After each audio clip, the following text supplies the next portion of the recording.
ramped up here today. You're ready for a big matchup here. It's going to get kicked off. See Cunningham with the ball first. Mora will kick things off to the Cards. Saturday afternoon in Derbytown, and away we go from Cardinals Stadium. And we'll start with a touchback. So let's talk about Malik Cunningham. You know, when you look at it, he's not only a winning quarterback, he's a tremendous rusher. He comes into this game as the 4th leading rusher in the ACC. Bill, that is what you need to worry about. If you're Wake Forest, the things that he can do for your offense, this coaching staff said, hey, we want him to use his legs, use that athletic ability, not only to run, but to extend plays, get some big shots downfield. Watch out for Malik Mustafa to spy today. He's going to be following Malik everywhere he goes. It was a week ago on this field where Cunningham and the Cardinals came from behind in the 4th quarter to beat Pitt. They start things off today with a first down throw for Cunningham, and that's a misfire to the right side. It was their 4th quarter win last week that has Coach Satterfield really excited about where his team is now after dropping their first 3 in the league. They've played much better. Right, and when you saw that 4th quarter, that was the first time, Bill, this team has ever come back under Scott Satterfield, win down, entering the 4th quarter. A lot of juice with these last 2 wins for Louisville. They empty the backfield on 2nd down and 10 for Malik Cunningham, senior from Montgomery, Alabama. They fake the screen, and this is where Cunningham can be dangerous, but Wake Forest defense is terrific, and that is Malik Mustafa. He kind of spies the quarterback, doesn't he? No, when you're playing an athletic guy like this, you absolutely have to. We spoke with this coaching staff, and they said Malik is a chess piece for us. We're going to use him all over the field today. He's too good of an athlete, and you see there on cue making the big stop. Now it's 3rd down. There's Malik in the middle of all of it. Looks like a middle linebacker. That guy's a safety right on top of the hash, right over Malik. Travian Cooley starts in the backfield once again today for the Cards. Cunningham lets it go, and it's caught for the first down to the 42. The Cards move the sticks on the first down reception. Tyler Hudson, this is what he does. Watch this as he breaks open, takes it downfield, a little contact, but goes up and gets it. PFF has him as one of the best in conflict. Just coming down with it there. Massive catch for the Cards on 3rd down. First down running play. And Cooley gets ahead for a few. Now, we do expect to see Tiyon Evans here today. You do. I mean, this young man has been out for a couple of weeks now. He's their best running back. There's no question about it. They're going to ease him into this game. We haven't seen him quite yet. But this young man getting healthy, coaching feel like he's maybe at his best health-wise for the last couple of weeks. Need to see him and get in early and often today. On 2nd and 3, little shovel pass on the end around the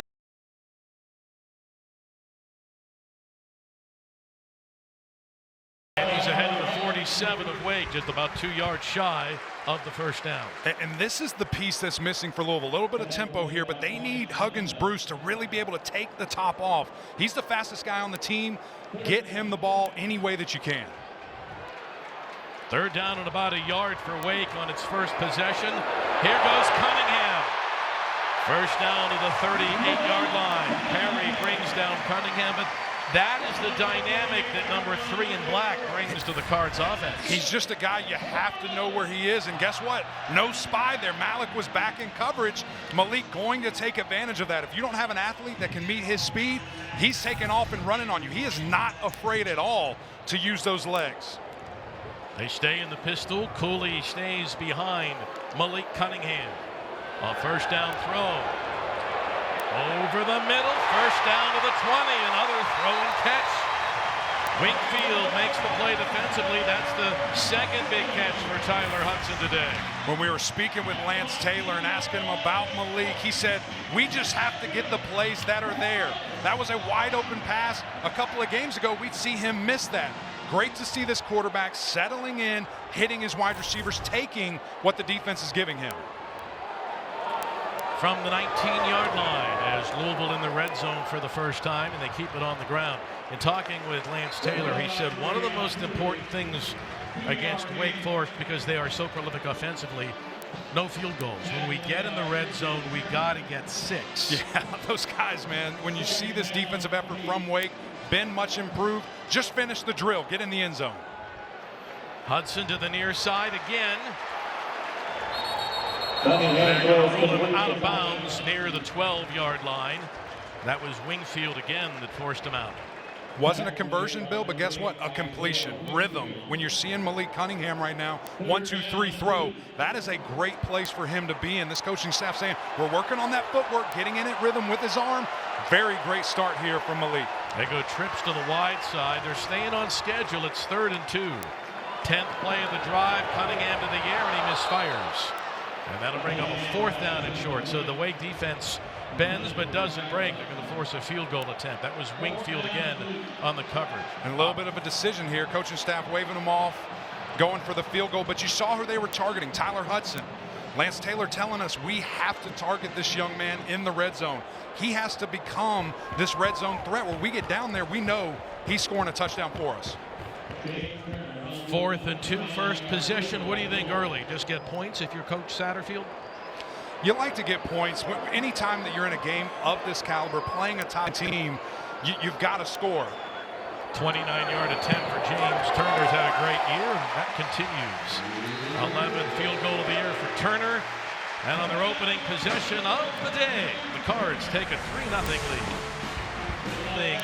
The Cardinals have the lead. 9th-year man Dave Clawson knows that his team has been in this position before, right? At the end of October, they want to finish strong this year. They seem to have all the pieces. They absolutely do. And you look at these last couple of games and seasons, and the things, how this Wake Forest team has been. They start off 8-0, finish 3-3. Start off 7-1, finish 1-4. This year has to be different. These guys have to get it going and really close the season out on a high note here.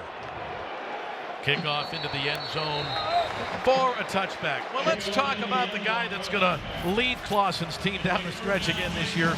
What an impressive young man Sam Hartman is on and off the field. Just a quarterback that can do it all for you. He can make every single throw on the football field. His IQ is extremely high. You'll see him today. If he sees something he doesn't like, he's going to point it out and say, next time I'm getting that. And then lastly, his leadership ability is unmatched. This guy's played a ton of football, has the respect of the nation. Got to go out and earn it even more today. His numbers are incredible on the year. 21 touchdowns, just 3 interceptions for the Wake Forest quarterback. And a pre-snap penalty. That'll make it 1st and 15. False start. Offense, number 79. 5-yard penalty, 1st down. As well as Wake has played both at home and on the road, this stadium has been somewhat problematic over the years for the Deeks, hasn't it? They get him jacked up a little bit here. Big 79 Sean Magin. He's just excited. Big Nash. They're ready to go. Be patient, boys. You'll get your turn.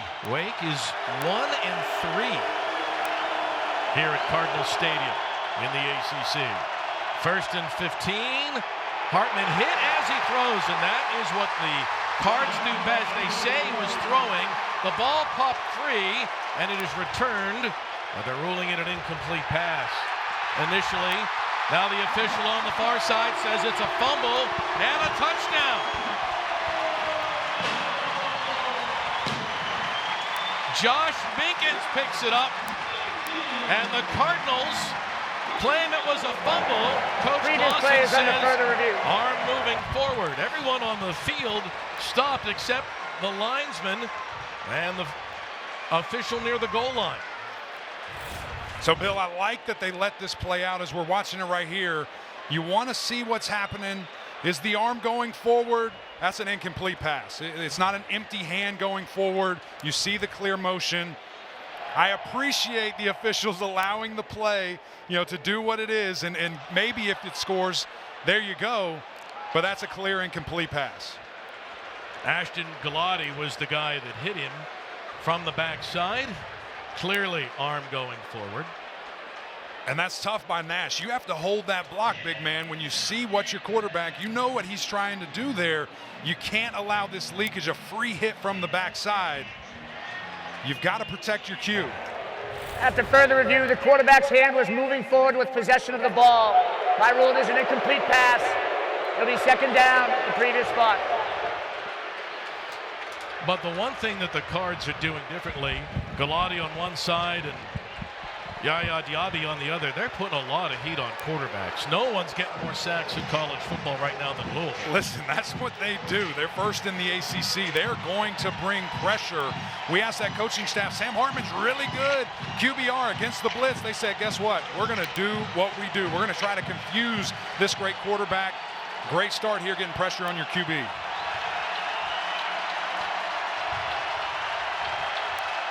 So it's been a challenging first couple of snaps for Wake on the road today. A pre-snap penalty and a quarterback hurry.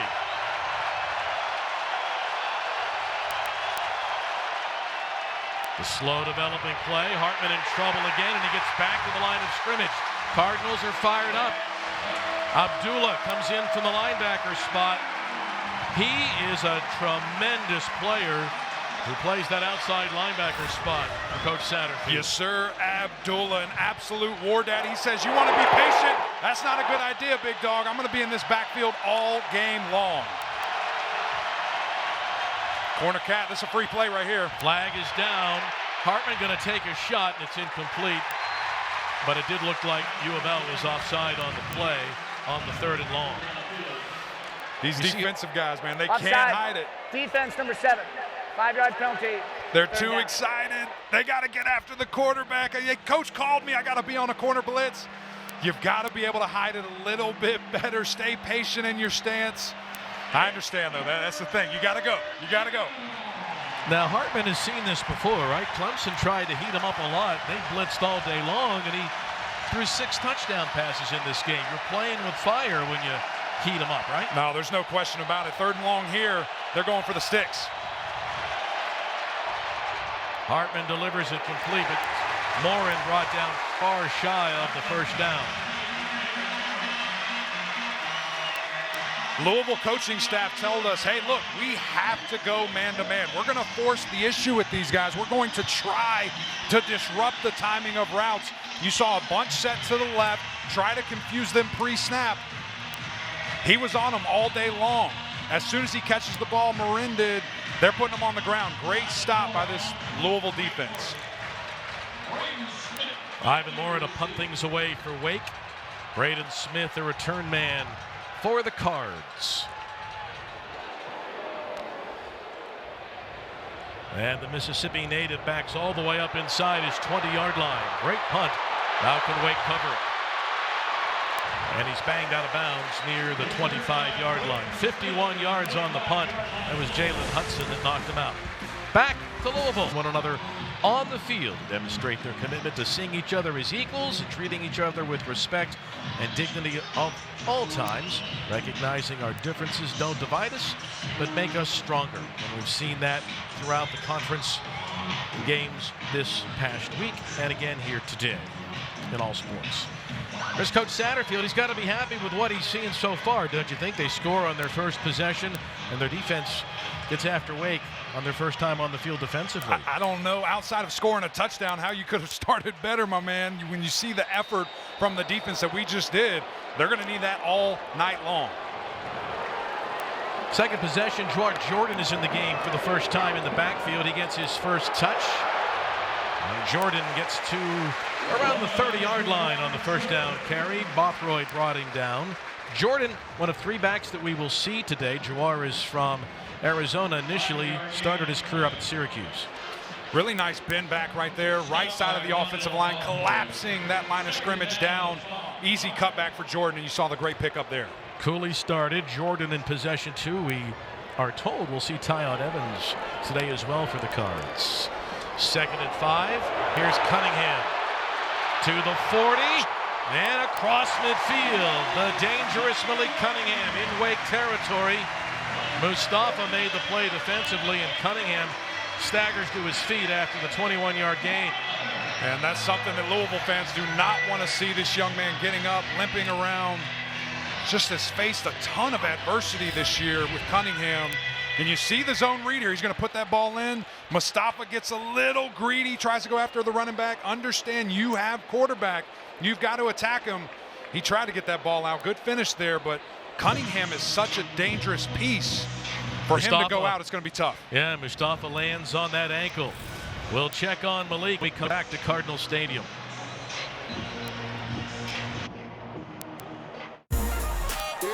The 3-0 lead over Wake Forest. During that last time out, quarterback Malik Cunningham spending some time on the sideline with trainers getting that right knee taped. I saw him look visibly uncomfortable with that right knee, really favoring it. He put his helmet back on, nodded to his coaches, but guys, a key piece of this team, something to follow up on.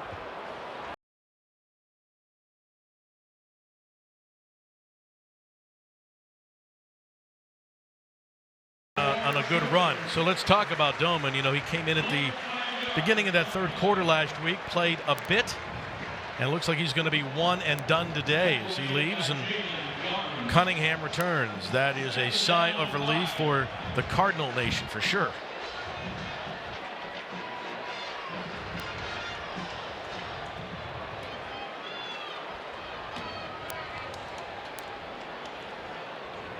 Cunningham to throw on 2nd and 5, and a deep shot ruled incomplete. There was some contact down there with Holmes, the defensive back, and it'll be 3rd down and 5. Hudgens-Bruce, the intended receiver. That was great protection up front by the big boys, giving their quarterback enough time. And you see here, just running a post route, speed cut, getting out in space, little bit of contact late. As long as you call it consistent, I'm good with that. Amari thought there should have been interference. Louisville fans the same. No call. 3rd down and 5 now for Cunningham and the Cards. Jordan remains the back off the right hip of Malik Cunningham on 3rd and 5. He's wide open. That's a 1st down for Jordan ahead of the 30 of Wake and knocked out near the 29-yard line. Nice job by Jordan. He gives him something in that passing game out of the backfield. It was a really good play design there. When you see this Cardinal attack, everybody's going to go to the left. You're going to have your great running back just sneak out of the backfield. Man to man, he gets lost in the sauce there. Make a guy miss, pick up some extra yards. Just a great throw. That's a hard one. When guys are so wide open, you get a little nervous. Put it right on your great running back. Nice finesse for Malik Cunningham. That's the third down conversion of the quarter for the Cards. Jordan again. And he's ahead to the 28-yard line for a pickup of a yard. Let's go back to the 3rd down conversion for Cunningham. And you're going to just watch at the bottom of your screen. Watch all these wide receivers clear out. They're going to move out of the way here. You got 2 to the bottom. They're getting out of the way. This is a wheel route, a rail route all day long. You see the patience by the quarterback. It looked like number 5 was supposed to be out there, Ryan Sminda, but just the patience, hits your guy. Big conversion right there. Tiyon Evans in for the first time for Louisville now in the backfield right next to the quarterback. And he takes the reception out of the backfield on his first touch down to the 24-yard line. Carson brought him down. Another 3rd down coming up for U of L, and they are excited that number 7 is back. It looks like a little bit of laundry up at the top of your screen there around the 30-yard line. And Wake Forest fans don't want to hear this, but their best pass rusher in Bothroyd is down.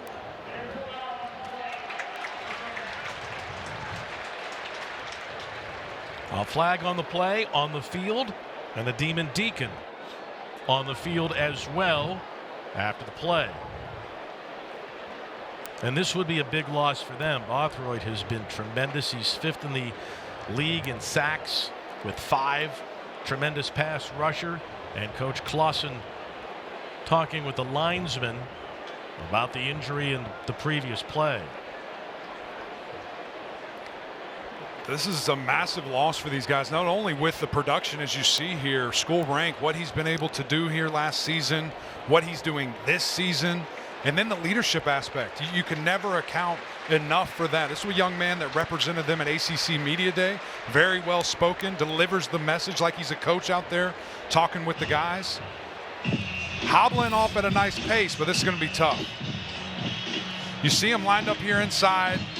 Louisville showing that stretch that they always do, and then just kind of goes down. I'm not sure if it was an ankle. Something popped. That's tough to see that young man go down. He's going in the tent, hoping he'll be right back.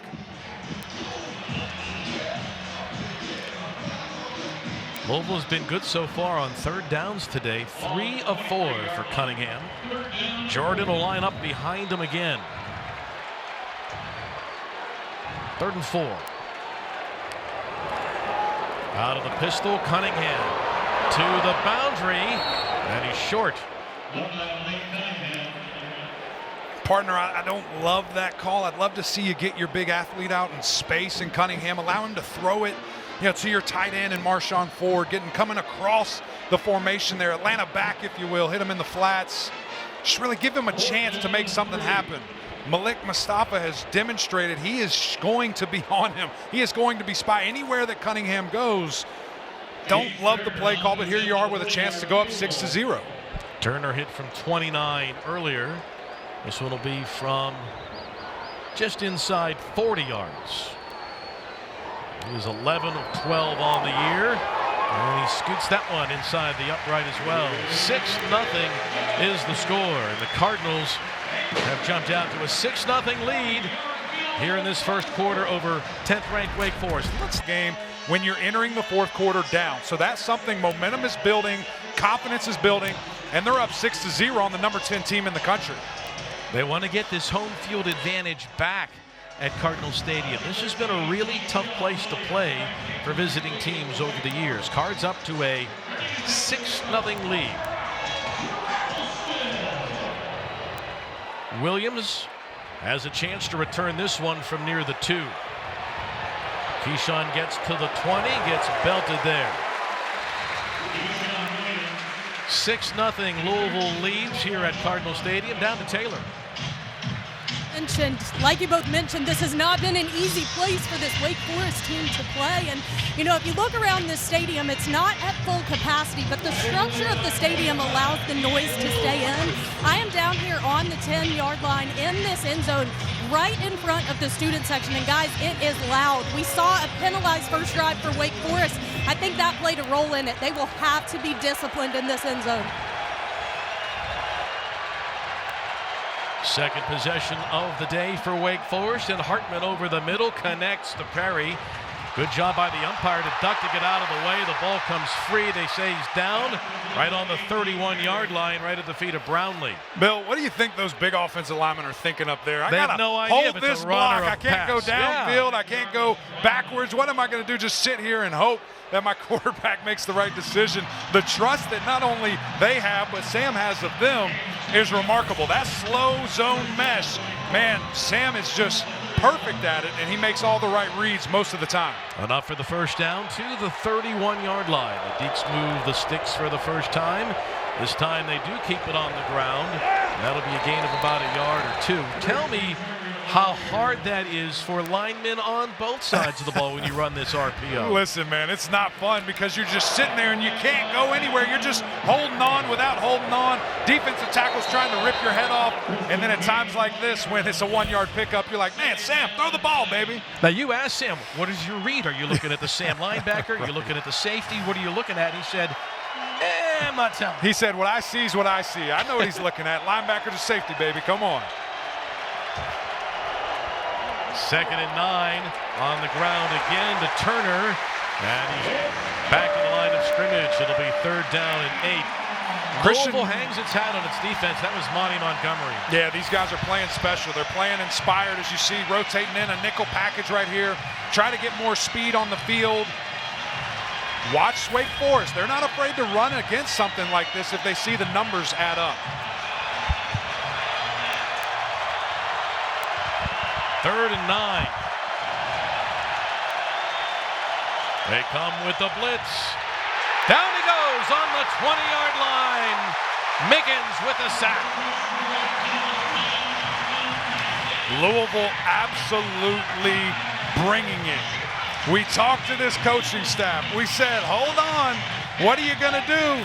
We're going to do what we do best. Right up the gut, make somebody make a decision. And you see here just too many guys. There's not enough blockers. A free man comes through. There's a little bit of offensive lineman play getting on different levels. Just a fantastic scheme call. You go man-to-man in the back, so there isn't just an instant read where to go to the football. Time. He's surrounded by Cardinals. Braden Smith, the Louisville return man, calls for the fair catch and takes it on the 23. And the Cards leading 6-0 will start there. Well, coming up tonight at 8 p.m. Eastern, we cap our football day with the primetime matchup. Pitt travels to Chapel Hill to face number 21 North Carolina. 8 p.m. Eastern here on ACC Network and the ESPN app. Heels have won 3 in a row as well. You know. Hey, let me tell you something. The Tar Heels are rolling. They got a pretty good quarterback. I don't know if you heard of him. Drake May. He's setting this ACC on fire right now, just going crazy throwing the football. That should be a great one in Chapel Hill. They played an overtime game last year. In a hurricane. Which Pitt won. Yeah. Crazy.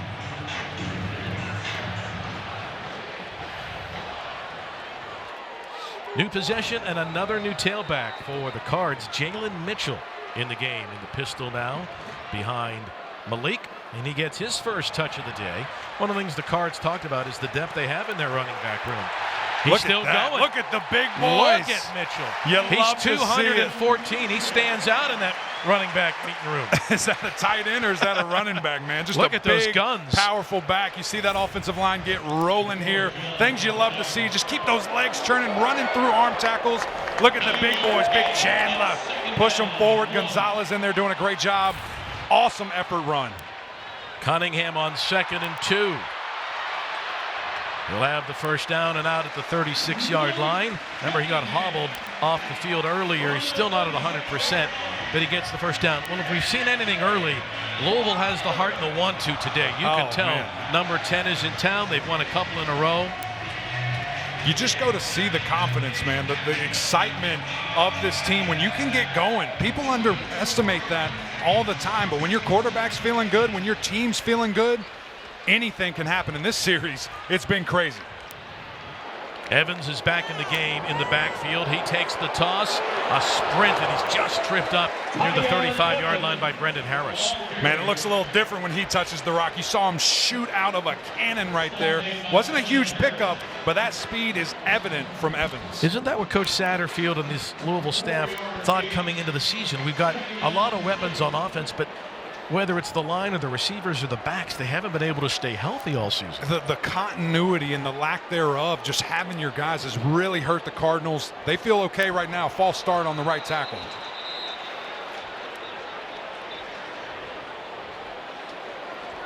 False start. Offense, number 56. 5-yard penalty, 2nd down.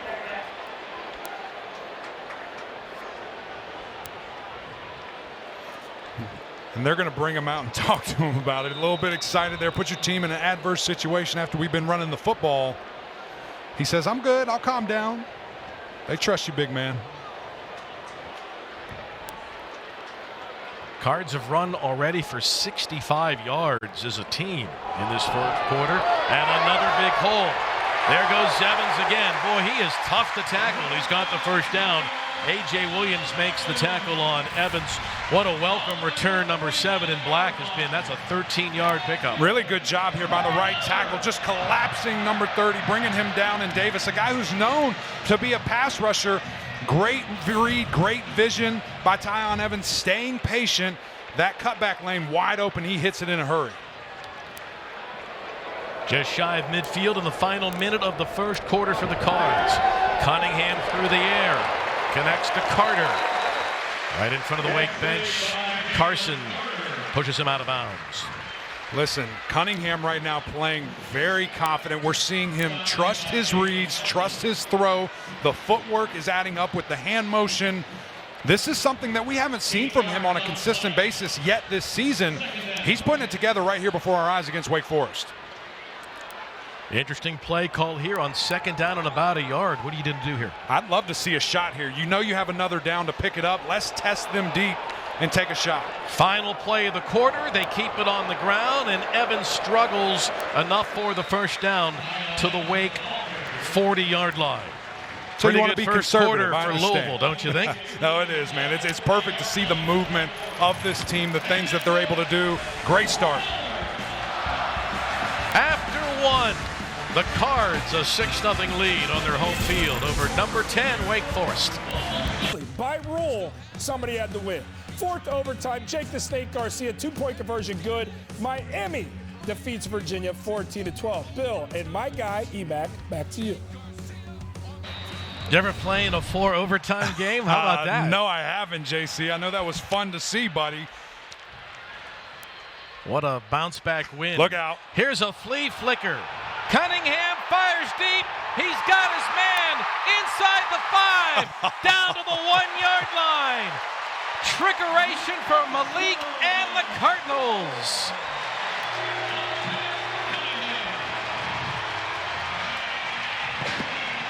Bill, there's just so much speed on that field. You're thinking it's just a regular reverse, but here comes the tight end leaking out of the backfield for a massive play. Marshawn Ford had the reception. They may take a look at this to see if he got in. That play's under further review. They ruled him down on the 1-yard line.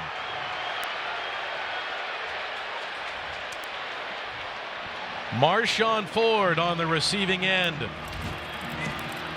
of this one.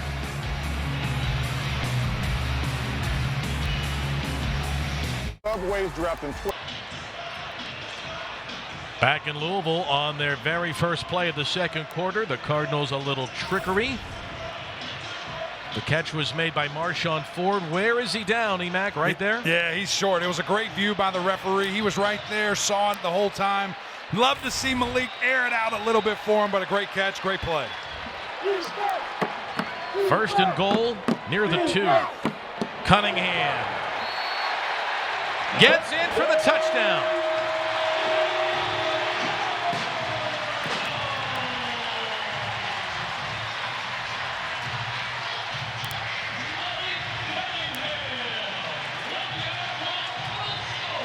Who else did you think was getting the ball right there? When you have such an athletic quarterback, he is an unbelievable weapon down here in the red zone, especially on the goal line. The things that he can do, the trust that he has in his ability, you don't want anybody else to do it. I'll do it myself.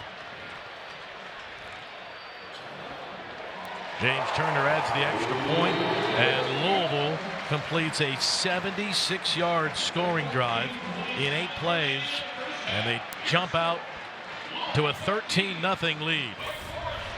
Here's the big play. Yeah, you love to see it. Just a big tight end right beside his quarterback, and he's just going to sneak out here. Again, all that action in front of Wake Forest. They see a handoff, then they see, oh, it's a reverse. Oh, wait, who has the tight end? Who had him in the backfield? All that room. And Malik just airs it out. Would have loved to see him lead it a little bit, but hey, we get down there, we walk down the field. Great throw, great catch, great play call. And a 1-yard run by Cunningham. By the way, that's now 32 consecutive games with a catch for Ford. He's one of the more underrated tight ends in the ACC. And a great story. I mean, a young man that's from Louisville, came here as a walk-on and really just thrived in this environment with this success. He's been a guy that always is leading the ACC or right there up there with the tight ends and TD receptions.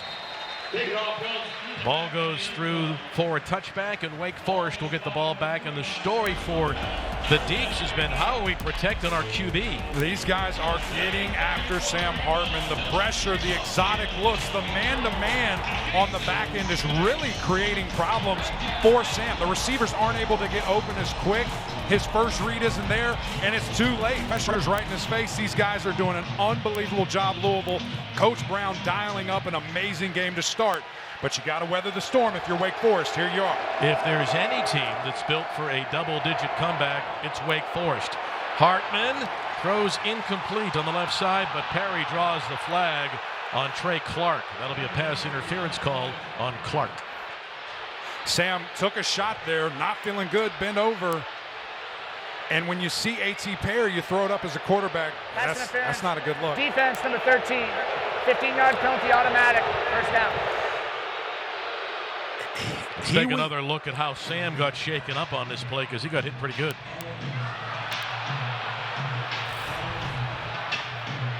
You see the pressure. He's waiting for his big wide receiver to get open there, and then just takes a shot. You do that in the NFL, you're suspended, you're fined, you're doing everything. But here in college, we let you do it.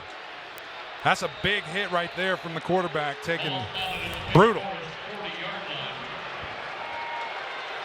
The Deeks are down 13-0, but this is a team that averages 41.5 points per game. From the 40, good protection, and Hartman delivers it on the money ahead of the 38-yard line. And that's what we're talking about. So many weapons. Blake Whitehart, who's a hometown kid from Winston-Salem, his first catch. Yeah, really great catch here. You see him coming out of the H-back position, getting behind the linebacker, and just finding that soft spot in the zone. Massive pickup. Flag is thrown, and Hartman completes it to near the first down marker with a little sidearm flip to Whitehart. Patrick Mahomes out there, you see that? Probably a hold going to back this thing up.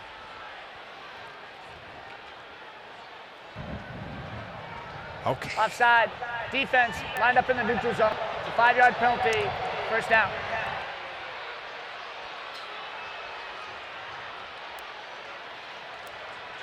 I think they're going to decline the penalty and take the play. I think the referee, Mike Roach, misspoke.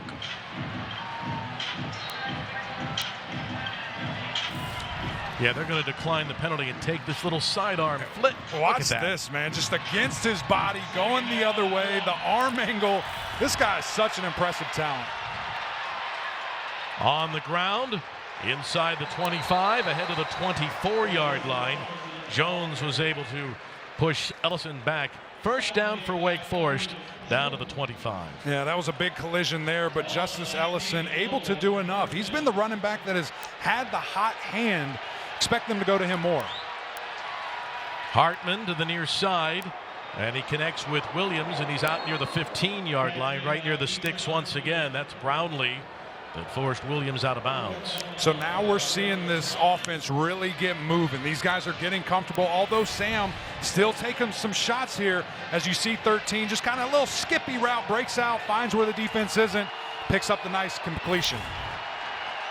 Second down and yet less than a yard. Here's Ellison, second effort surge, gets to the 15, but I think he's short. Yeah, he's dancing around, trying to be patient, trying to hit the hole. But just at the end of the day, too many Louisville defenders. And now you got to hit it downhill, man. That's why I don't like the bouncing around. I don't like the vision. Let's just go full speed downhill. Deeks have yet to convert a third down on the day. They need just under a yard. And that's enough for the first down. Did they just go under center? They did. Oh, my goodness. So that does appear in the Wake playbook. It may be in the back, right? Right before the appendix. If my man E.J. Manuel is watching and listening to this game, he just lost his mind that a quarterback went under center. Perry and Williams are the receivers to the left. Banks to the right for Sam Hartman. You got and a this lot of ACC room. Juggernaut offensively. Watch out for A.T. Perry. That safety's creeping. He knows. I've got to help my man out right here. They keep it on the ground on first down, and not a whole lot of running room for Justice Ellison because Yasir Abdullah was in there to say welcome to Louisville, and he makes the play. About a half a yard gain.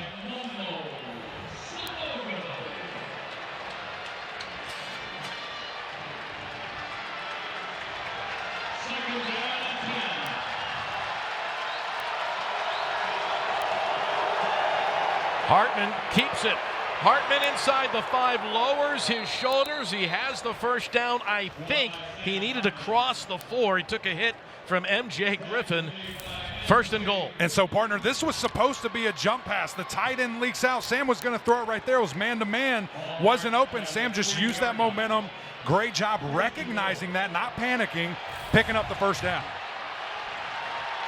First and goal for the Deeks. Here's Ellison. Touchdown, Wake Forest. Strong run for Ellison. He breaks the plane, and the Demon Deacons are on the board here in Louisville. So what did we just see in that drive? Balance, rush attack, passing attack. When we spoke with the coordinators yesterday and just said, hey, what do you like to do? You want to pass to run? You want to run to pass? They said, no, we're going to take what the defense gives us. That was an epic drive that you saw there. Just great explosion from the wide receivers when you need it. And the patient running ability from Ellis.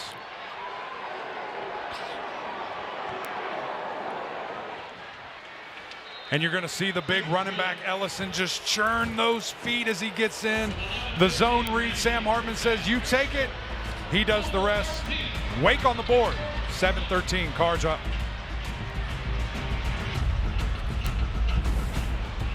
Giving us a tour. Somewhere, Mark Packer is so excited about that brown water, baby. Come on. Wake Forest answers, gets on the board early here in the second quarter. And now the kickoff coming back to Jordan. And let's see, it goes into the end zone for a touchback. Let's go down to Taylor Davis. Yeah, guys, down here on the Louisville sideline, this offense having conversations during that last commercial break about the need to hit some more passing explosives. Now, look, this is a run-heavy offense heading into today, tallying 281 rush attempts to just 207 passes on the year. But Malik Cunningham certainly not 100%. He's still favoring that knee over here on the sideline. So open dialogue about the need to take shots through the air. You know, one of the things that LT Lance Taylor told us is they want to win the explosives. They've had one big one so far today. And that's a tough task when you're going against this offense, but that's what these guys are really built off of. And I think when you look at the wide receiver unit, they just haven't had that consistent home run threat, hoping that can be Huggins-Bruce. Play fake, throw to the sideline, and another completion out of the 30-yard line in the short game. Another catch for Hudson, and Deshaun Jones brought him down. Yeah, just continuing to get Hudson involved. They said specifically, we have to get this guy going. He's one of the best, most consistent when it comes to contested catches, bringing that football down. We can trust this guy at any time. Trips to the field side for Cunningham. They keep it on the ground, and that's a tremendous play by Jaheim Davis to read that and bring him down. What tackle in space. That's a defensive end out there. When you see a running back with that full head of steam, he plays it perfectly, gets him down on the ground. Jaheim Davis. Remember, now he's playing in place of Bothroyd there, so that's a second teamer. And the one thing the Deeks have is some great depth on that defensive line. In fact, they said they might play 9 defensive linemen today. And when we spoke with Coach Lambert there, he said, we've got to get this guy on the field more. He didn't want it to be this way, but the young man's got to step up for the challenge. Let's see if the Deeks can get off the field on third down. Cunningham dumps it short, and another great defensive play. This time coming in, it's Smenda from the linebacker spot, Ryan Smenda. Just a really good tackle in space there. Smenda sniffed that out from Jump Street. He saw it right away. Trigger extremely fast. He came from a defensive end position across the formation. That was fantastic. Just being able to realize what's happening, focus in on that, and make a play. That's 2 in a row on great running backs out in space. Wake Forest defense stepping up here now. First stop of the game for the Wake defense. Our first look at the Louisville punter, Mark Vassett, kicking it to Taylor Morin. And this punt is fair caught near the 27-yard line, which will send us to a break. Second quarter in Derbytown. Deeks get the ball back, down 13-7. Picked out yet, E-Mac? Hey, have you seen that Magic Johnson clip? I'm not going to be there. That's me. Christian Turner in the game now in the backfield next to Hartman. The Deeks went 75 yards on their last possession, but this drive's going to start with a sack back on the 20-yard line by Yaya Diaby. Looked like the ball came out right there, brother. It did come out. Let's see. Yes! It's a sack, a and a fumble recovery by Tell. Man, you talk about wanting to get some momentum back. Go rip the football straight out of the quarterback's hands. We're going to take another look. The runner's forward progress was stopped before the ball became loose. It'll be second down. Wow. They say lucky. his forward progress was down. That's the second time the officials let the game play on. Yeah. Right? And honestly, it could have been a face mask right there. Sam gets hit right in the face. That kind of pulls it down. Man, good call right there. Lucky call right there. It's such an interesting thing when you decide to call that when a guy's still going to the ground versus just going backwards. And probably the worst part about this is your left tackle is now walking off the field hurt. Big Nash. Javionte Nash is the injured left tackle. It'll go as a sack, but no strip for Yaya. So now something you want to watch right away is watch this left tackle that just came in, as coach is obviously mad, rightfully so with a call like that. But watch this left tackle. He's going against one of the best in the country in Yaya Diaby.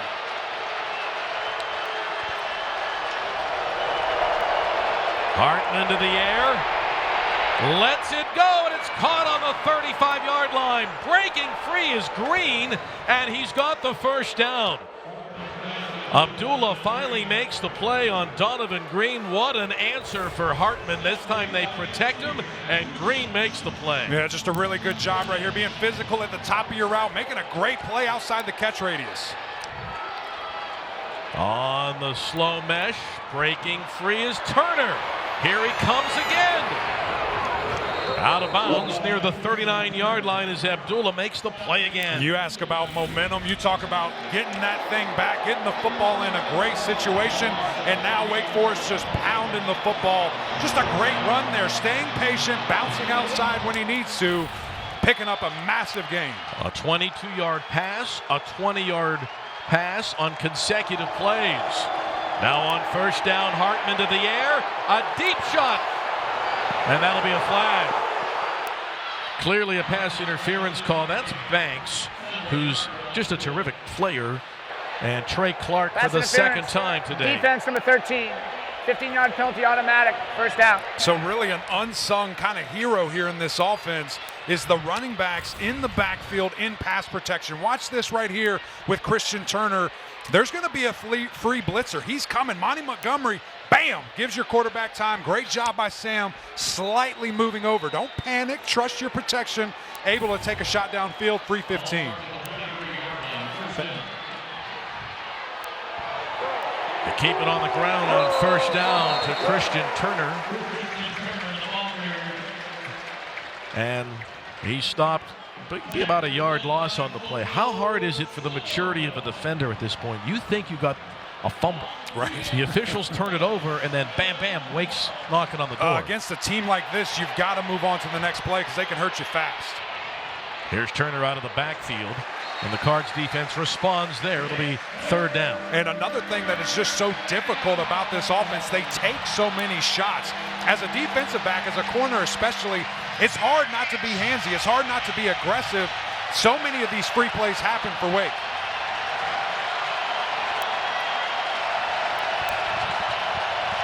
The line to make is the 13 for Sam Hartman.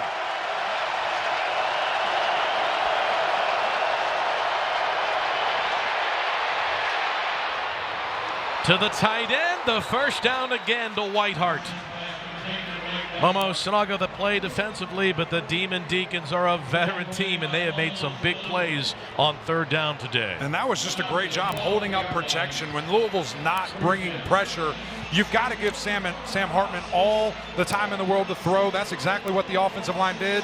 Found his big tight end, finding a soft spot in that defense. Awesome third down conversion. From the 12. On the ground, out of the slow mesh. Turner got popped over there by Jones. Ball is free, ball is down. That's lucky you didn't get another 15 right there, partner. That's been a big emphasis for these referees the last couple of years. Anytime you see kind of a hip toss or that WWE slam, these referees will call it. There's a lot of chirping going on right now. I'm okay with the physicality, but we've seen that called in a lot of games.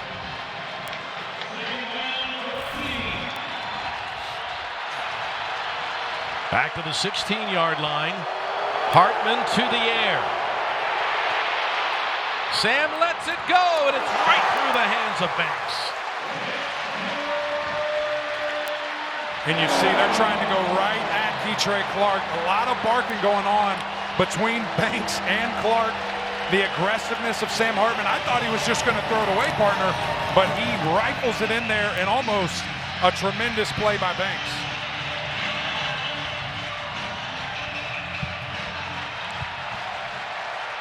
This guy's loving it. This is the loudest part of Cardinals Stadium, right in front of that band in the student section.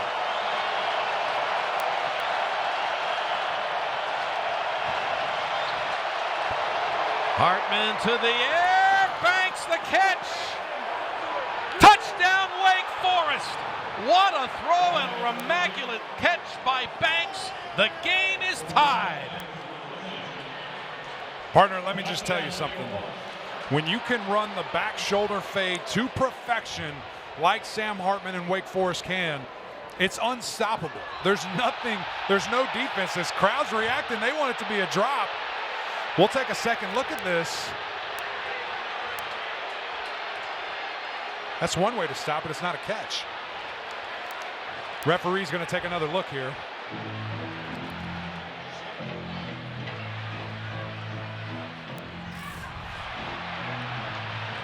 We have a good view of it.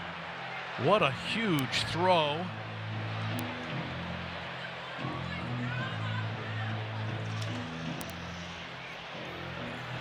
Partner, there's nothing on that screen right here. We go.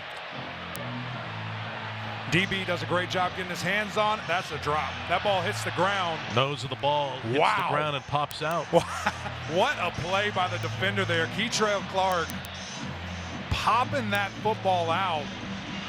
As you can see, pretty good right there as well. The nose of the football hits the ground, and in my opinion, helped him make the catch, which, as we know, is an incompletion. What a heck of a throw and reaction here, though, but a better defensive play. It's going to be a fascinating call, partner, but to me, that's a drop. Banks has made some great catches for Wake. This one we think is going to get overturned. It was ruled a touchdown on the field. Yeah, that ball's moving. Gosh. Will be interesting to say if they say it's enough to overturn. You know, it has to be without any doubt there, because they did call. That's important to know. They called touchdown on the field. But to me, it looks like that nose hits the ground. That ball's moving. I think that offense is coming back out after this. Hartman is looking up at the video board saying, oh, he caught it. Right? I always said that too when I was playing. I also said I never held either, but they called me a couple times. Man, it's a great effort nonetheless by Banks. That's just great football. It's a fantastic throw, a great reaction and catch, and then just a better defensive play to get your hand on the football, causing that thing to move just enough, and it hits the ground. Mike Roach is the referee in the white hat. Now, I will say one thing. They're taking an awful lot of time to make sure. I was just thinking that, partner. To me, it's relatively clear, but again, here we go.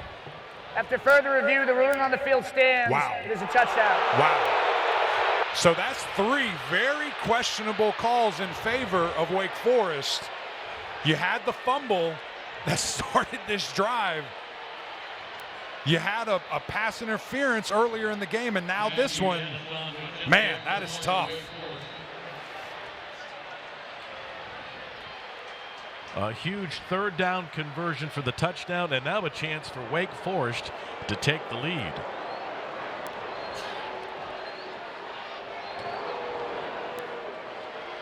And the Deeks up by one now, 14-13, thanks to this. Yeah, partner, to me, this looks like that ball hits the ground. It looks like he doesn't have control. But at the end of the day, you've got to respond and react to what the referee calls. Oh, that record is within reach for sure. Oh, yeah. Here is Jordan from the 8. Jordan trying to get Louisville some pretty good field position, and he's knocked down near the 28. Let's go down to Taylor. When we had the opportunity to speak with Sam Hartman this week, he talked to us a lot about his development and his maturity here at Wake Forest, and he actually pinpoints a conversation that Coach Clausen had with him early in his career, telling him, I won't bench you for an interception, but I will bench you for a poor reaction to an interception. He said it made all the difference, and continuity and backing from this coaching staff has led him to the accolades that he's now racking up. He's led Wake from a 13-0 deficit. Now the Deeks have their first lead of the game, and the Cards, who scored on their first 3 possessions, have it with Evans carrying the football to the left, and he gets to the 33-yard line before he's brought down by Hazen. You have the sense that the last 5.5 minutes of the first half now are important for Louisville. Things were going their way for so much of this game today, and now they're down one. No, there's no question about that. And you look at how do you handle adversity? How are you going to respond, especially with some questionable things that happen there? Best thing to do is go down and score again. On second down, Cunningham to the air, and that catch is good enough for the first down right in front of the Cards bench. Huggins Bruce makes the catch. Deshaun Jones forces him away. Partner, I've been very impressed with the intermediate throws that we've seen from Cunningham, something that he struggled a little bit with this entire season. He's figuring some things out here, getting his wide receivers going. Now we need to see those yards after catch really start to emerge. On the ground again on first down, and the Cards are getting a good push up front, up to the 45-yard line. Chase Jones that time makes the tackle on Tiyon Evans. We've seen an improvement from Wake Forest in their run defense. The things that they were able to do against a Florida State team that had very good success running the football, against an Army team, that averages close to 350, 400 yards rushing. Today, that hasn't quite been the answer. Louisville been able to run the ball very well.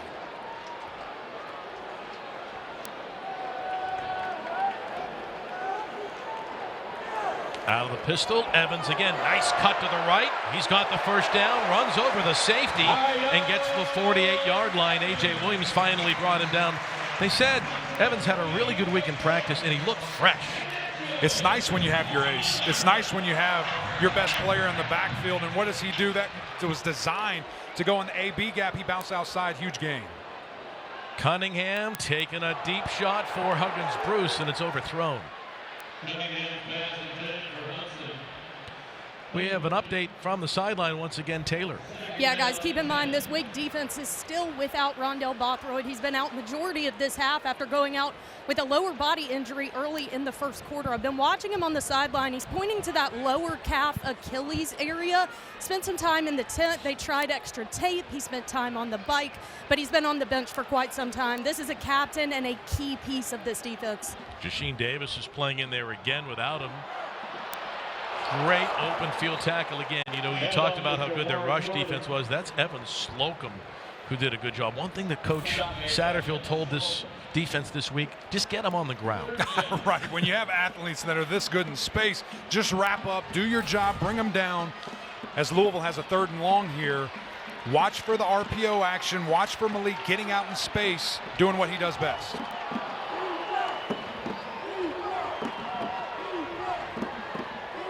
Cooley is in the backfield. They've got Marshawn Ford, usually a tight end. He's lined up as a receiver on 3rd and 9. That's deflected and incomplete. Intended for Hudson. No flag on the play. Carson again with another defended pass. He's had a good day in the Wake secondary. And Hudson, a guy that really it can be that trustworthy come down with contested balls. Great job there by Carson getting his hand in. The fans do not like it. As you see the physicality at the top of the route. They're wondering, why does Wake Forest always get these calls? We see this pressure here. Why don't we get that call? Card Nation not happy with the referee so far.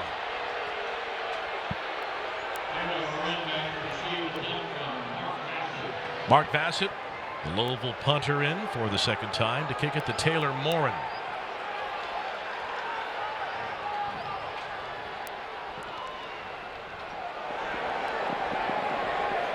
And it goes out of bounds inside the 10. Let's see where they spot the football. It'll be inside the 15. Hey, coming up tonight in Chapel Hill, how do you size this one? Well, you see the tail of the tape right here, man. You've got an explosive offense led by Drake May, a young man that has taken college football by storm. You've got a defense that loves to get after the passer. They love to create matchups and mismatches on the perimeter. They go man-to-man everywhere. It's going to be a big test for that defense, but also Drake May and staying patient in the pocket. Hey, Mac Brown this week, he says, I think Izzy Abanikanda might be the best running back in the country, not only running the ball, but catching it. You might know something about that, partner, when you see that young man. We saw him run for 300 yards a couple weeks ago. He's a different cat, man. He's an explosive running back that really can do a lot for your offense. Here's Quentin Cooley for the Deeks, his first carry.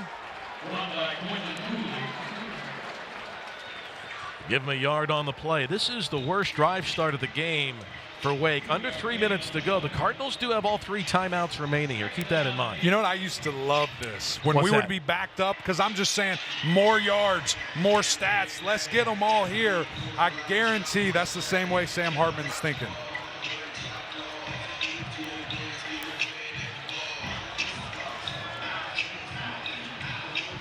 Well, they're being patient. On 2nd down and 8. Here's Cooley again. Across the 20 to the 21-yard line. Sunogo making the play defensively.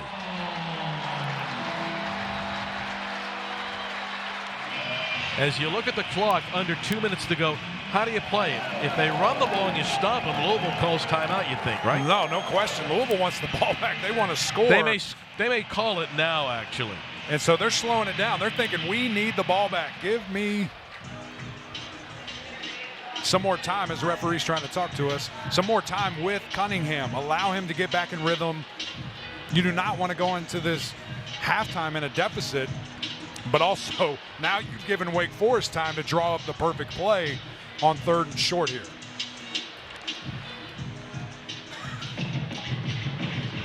You know, this is another close game between Wake and Louisville, and this is something that if you're a fan of either one of these teams, you know all about some close, dramatic games. Man, this guy's fast. He's zooming to the touchdown.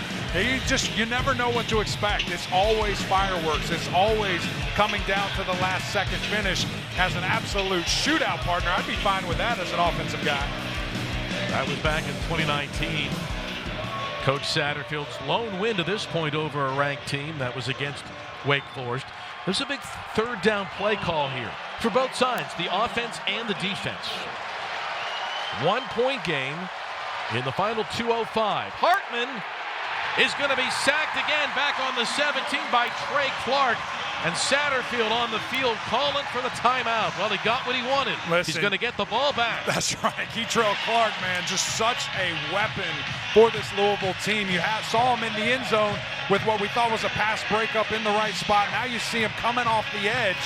Unblocked, just dipped right under the running back. He's on your left there. And that's a tough situation for the running back to go across the formation. Sees it late. He just dips under and is right in the quarterback's lap.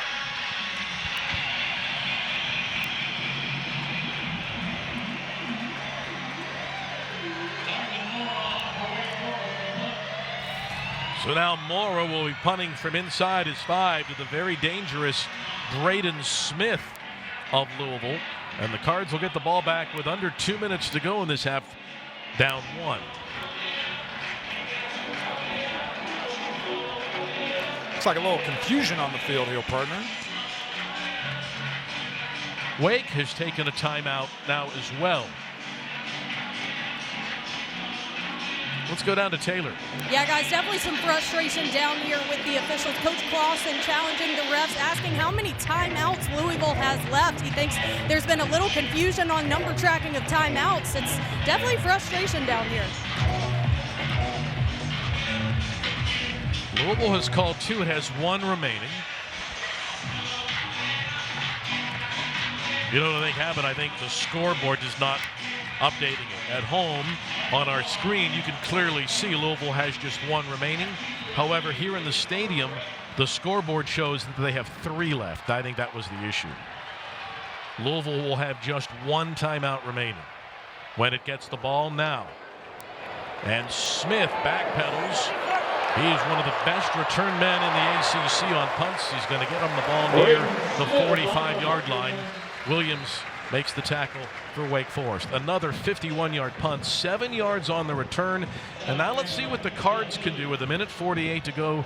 Malik has the 1 timeout left. So you're going to run your offense a little bit differently here. If you're Louisville here, they've been running the ball effectively, but that takes time. That takes a big chunk, and with only 1 timeout, expect to see some more intermediate passes. We've seen real big confidence from Malik Cunningham, the things that he's been able to do within the offense. I'm not saying they're going to abandon the run here, but you want to play with some tempo. You want to see that young man in Malik Cunningham getting space, forcing the issue, getting some guys to creep up, and then maybe you can take a shot downfield.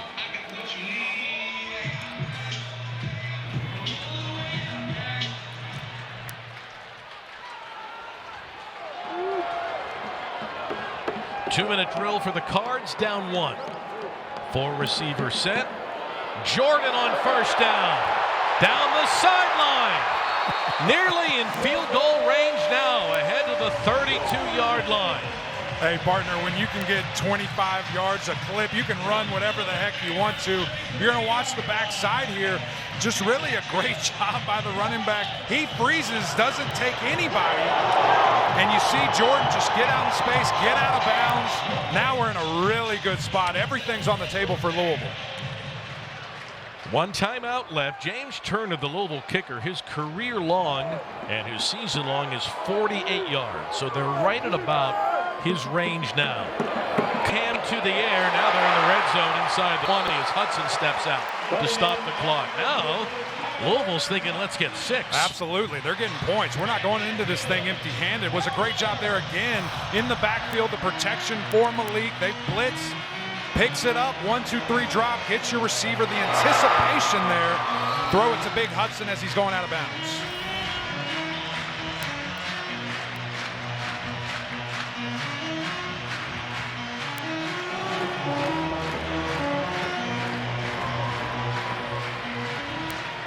Keep your eyes on number 5 in black. Marshawn Ford has been a touchdown machine for them in this area. They dump it off on the right side to Hudgens Bruce, and he's wrestled down near the 16 by Holmes. Really good play. Yeah, really good just tackle out in space. And essentially that's an outside run, right? You're just getting it to your fastest wide receiver out in space, expecting him to take off and go. But as you see, a routine tackle, get him on the ground. Now we have an injury timeout here. Now, by rule, if they don't call the timeout, there's a 10-second runoff here. Yeah, and Clausen was yelling at him, timeout, timeout, timeout. He didn't want to face that 10-second runoff. Maybe saving some time for his offense, understanding these guys might score. We got to go again, as it's Louisville's players heard, excuse me, but Clausen was there screaming timeout. He wanted some time there. He wants the timeout, making sure Louisville gets charged with its 3rd timeout, I think. So they call the timeout here with 1:29 to go.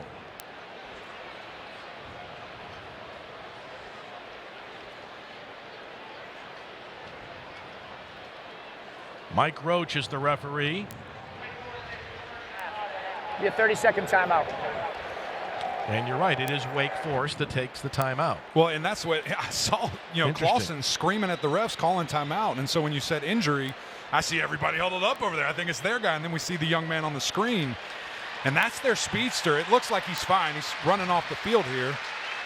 Hope that injury's okay because they need him to separate, run downfield. He's that explosive guy. So Wake has 2 timeouts remaining here in this first half. And Louisville has 1. So you're all right, pal. It was Wake that called the timeout, so the Cards still have 1 in field goal range here. It was a week ago on this field where Coach Satterfield's team was trailing, and they came back in the 4th quarter to defeat Pitt in a really tight physical game at the end. They've won 2 in a row. They got a lot of confidence. Now number 10 Wake comes in, and they played really well today against the nation's 10th ranked team.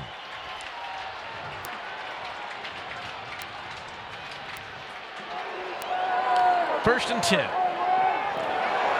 Cunningham gets inside the 15-yard line on the first down play. And Wake calls timeout again after Garnes made the tackle. And that's what I'm saying, partner. It's kind of strange that the defensive coach here is calling 2 timeouts, saving time. I mean, are you anticipating you're stopping them? Are you anticipating holding them to a field goal? It's kind of interesting to me you're not forcing Louisville to call the timeout in a situation that I think obviously they would have just used it.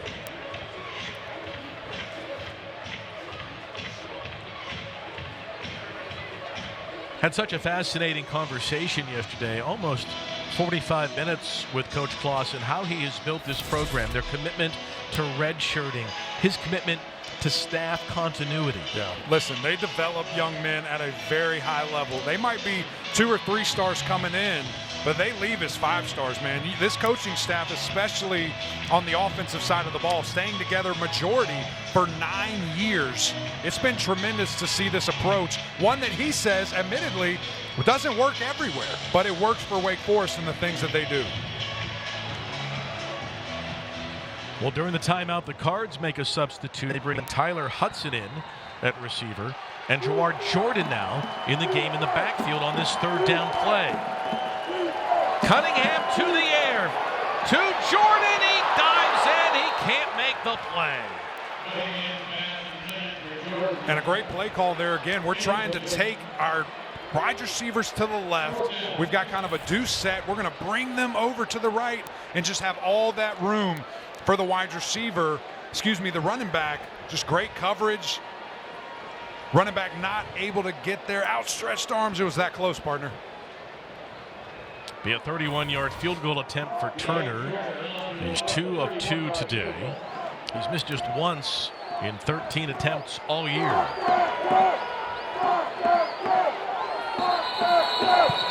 Well, false start. And before the kick, whistle and a flag.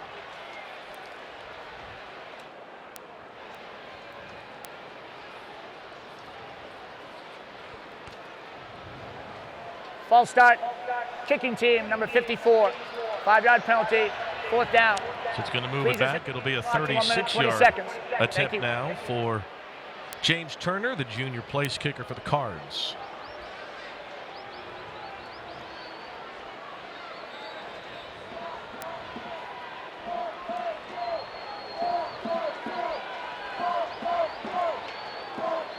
Might be closer to 37 officially, to give Louisville the lead. And he got it. So the Cards retake the lead. Final minutes of the 2nd quarter for Coach Satterfield. Well, ACC PM gives you all the football news, plus the latest news from around the conference. Hosted by Mark Packer, along with Trey Boston and Taylor Tannenbaum. ACC PM at 4 Eastern, right here on ACC Network and the ESPN app. Well, we had a penalty. We had a holding call on the field goal attempt. It was ruled good, but now they're going to move him back. That's going to be a little bit of a challenging kick. 46-47-yarder where they place it down.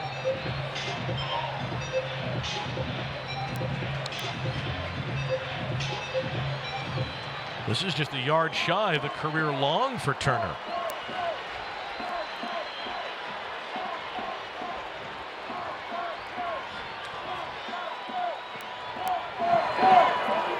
Does he answer the bell? No! Wide right! Wow. And the 2 penalties negate 2 successful kicks by Turner, and Wake Forest maintains the lead. And now we're seeing why Coach Clausen called those timeouts. He wanted to save as much time as he could for his offense, and here he is with a 1:10 in decent field position with an offense that can hit and strike from anywhere. Only the 2nd missed field goal of the year for Turner. How often have you seen consecutive penalties, a false start and then a hold on your field goal team? It's mistakes like that that you just can't make. Wake Forest, see if they can take advantage of it here.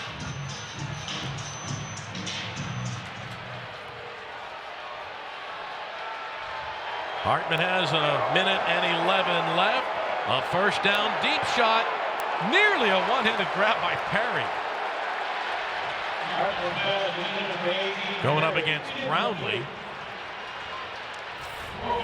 He's a special wide receiver. You see the release, the big body, hand fighting. He reaches out there, tries to make the one-handed catch. A little bit of a grab. Louisville might have gotten away with one right there. 1:05 to go.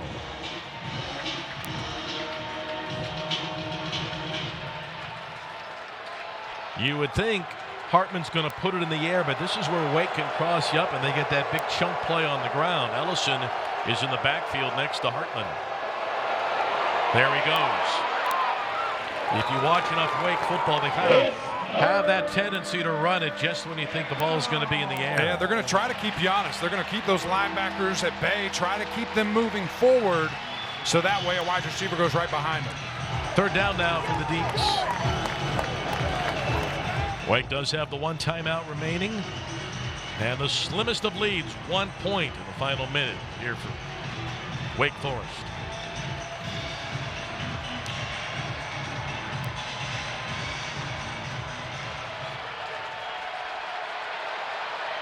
I think he's running the clock down. If they don't make it, they'll go for it on fourth down on the final play, perhaps. Let's see. Ellison gets him the first down out to the 42-yard line as M.J. Griffin makes the play with 15 seconds left. And there's the final timeout. So now we're going to see, what do you want to dial up? You want to take a shot? You have a little bit of time here. Work down the field, try to get a field goal. When you have wide receivers like Wake Forest, some of the best in the country, if not the best unit in the entire country, there's never a position that you're out of where scoring isn't a concern for the defense. Louisville thought had taken the lead on the field goal. Watch closely. Here's the holding call. Yeah, I mean, he absolutely grabs him. I don't know if it would have been a block, but certainly impedes his progress. Great call by the official. And unfortunately, you back up 5 yards and you miss it. And now you're potentially going into halftime here with a significant swing in momentum again for the Cardinals. No timeouts left for the Deeks. They need to get to about the 32-yard line to be in field goal range for Matthew Dennis.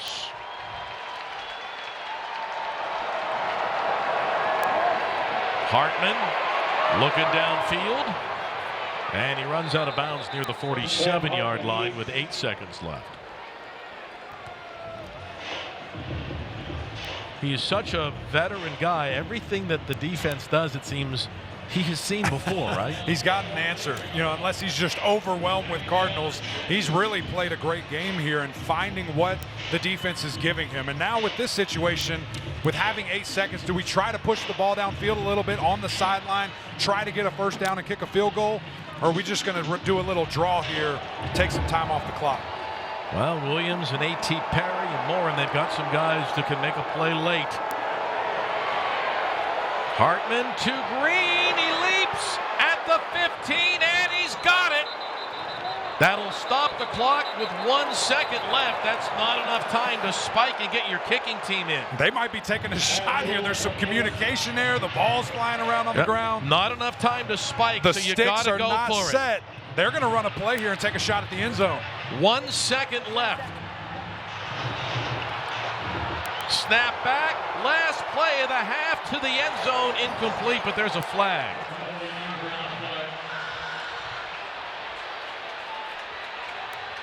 They're going to get him for an eligible receiver, and that would end the half. An eligible receiver downfield on the pass. Offense, number 13. The penalty stick in the half is over. You may be wondering, why don't you spike it? 1 second isn't enough time to spike and then get a kicking, so they had to go for it. That's correct. There absolutely wasn't. The way it worked out, really gave them a chance there. But when you see this game, let's do another half. I mean, this is some fun football. We've seen the back and forth, each offense kind of having their way, having their time. Defense is responding accordingly. Some questionable things that have or haven't been called here, as the fans not happy as the referees walk off the field. From the field to the replay booth, it has been an eventful first half. Sam Hartman, though, and the Demon Deacons lead by 1 here at the break, 14-13. Let's go down to Taylor with Coach Clausen. Thanks, guys. All right, Coach, you anticipated an aggressive pass rush from this Louisville defense. How have they challenged your offense? I mean, they're really good. They got a good front four, and at times they got to us. At times we're hanging on by a thread. This matchup has come down to the wire many years before. What will it take in this second half? It's going to be a one-play game. They're very talented, great offense, good defense. It's going to be a back and forth, one-score, 4-quarter game. We saw you walk off the field with your quarterback. What's your message to Sam at half? We're good. You know, we down 13-0, and now we're up a point, and just got to keep playing. Thank you. Yep. Sam Hartman leads Wake Forest back from a 13-0 deficit. The Demon Deacons, the nation's number 10 team, has the lead at the halftime. Let's go to the studio. Bristol, guys. Thank you very much. Satterfield wasn't happy with some of the replay decisions, some of the officiating. You know that it's going to take a solid effort from his team to win again here today. A moment ago, Coach had a chance to visit with Taylor. All right, Coach, your defense has continued the positive momentum of the past few weeks. How have they... 5-yard penalty, first down. Coach Satterfield was very diplomatic. He said, I thought we were very close to getting some turnovers in the first half. What he really meant was, we got some in the first half. Yeah, but, it was a good job by him, keeping his composure. I know that some of that can be frustrating and upsetting. Only thing you can do is respond defensively, go get them. Hartman slides left, another little sidearm flip, this one to Morin, and that'll be enough for the first down. He's done it again, a little Mahomes slide left and give you the sidearm flick of the wrist. Yeah, you see Sam Mahomes right here just rolling, evading pressure, keeping his eyes downfield. He's rolling to the left, throwing to the right. Just a special talent. There's nothing that he cannot do on this football field from a quarterback perspective. First down throw for Sam. First man's covered. Going through his progressions, and he throws that one away. Perry was over there, but good job to avoid the rush again. And you're seeing Louisville kind of staying back in coverage here early. They did a 4-man rush there, nothing too exotic, not trying to heat him up, running that pressure that we saw so many times in the first half. I expect that to change. They have to get pressure. They have to continue to send guys. That's Brian Brown, the defensive coordinator. That ball is picked off down the sideline. Touchdown for Trey Clark.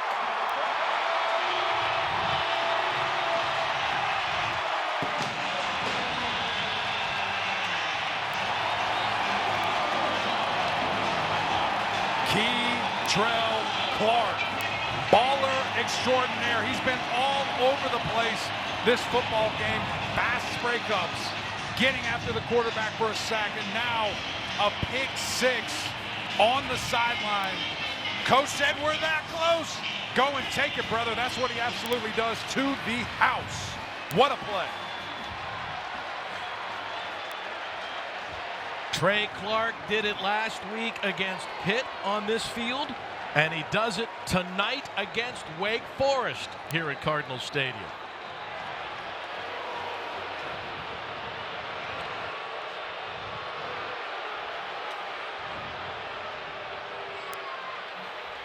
They're going to see if Trey stepped on the sideline in front of the Wake bench. And Mike Roach, the referee, will review it again. Trey Clark, for the second week in a row, hopes to be wearing that turnover belt. He helped clinch the win over Pitt. At the moment, he has the Cards in the lead.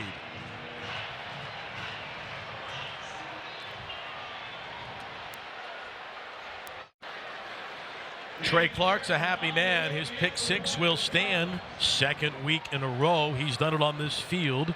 They reviewed it, and the Cardinals have taken the lead. Now the extra point.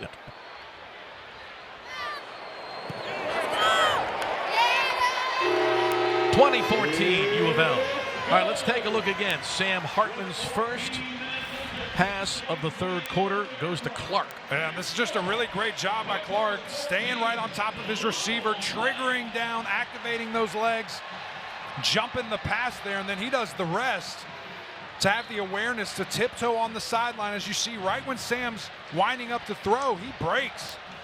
He's almost running the route for AT there, gets his hand on the football. He knows what to do after he gets it. Louisville's 9th in the nation with 16 turnovers gained. And their defense has scored 3 touchdowns in the last 4 games. They're getting some contribution from the D, and last week against Pitt, Clark made the big pick return. He's going to get that turnover belt again tonight. Well, let's see how Wake Forest responds now. That ball deflects into the end zone, and that's a touchback. The momentum of the ball, even if it's tipped in college football, the impetus of the kick leads to a touchback, even if it's touched.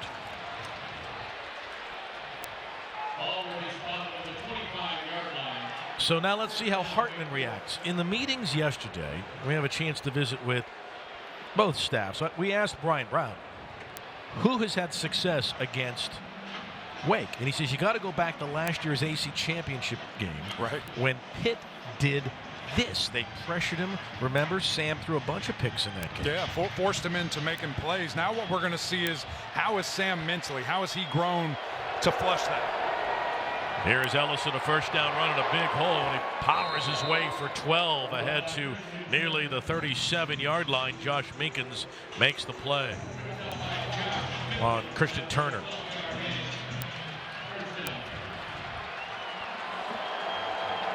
Of the 37 on the ground again. Great leg drive ahead to the 40-yard line. It'll be second down and 7. Just a good patient run right there, trying to find something. Running back saw a little bit of daylight. Turner did, scoots upfield for a couple yards.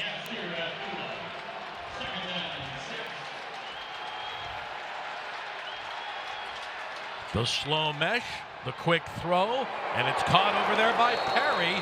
And it's a good thing that Clark got him down, huh? Yeah, that's a big football player, man, where he's out there. You see in the 6'5" wide receiver, breaks down, good route here, snaps out. Ball's a little bit late, but he gets it in just that close to make it a big play. That could have been a big one for sure. Here's Hartman on first down. The rush comes in for the 4th time. He is sacked. Sonago gets that one. Momo, the middle linebacker, with the play. Coach told us he is the alpha. He's the guy that's going to set the tone for us and really deliver our defense. As you see, he's coming right up the gut. Delayed blitz. Get off me, tackle. Gets in the backfield, makes the huge sack. Unbelievable effort. Hartman on second and long, has it stripped. That's a loose football.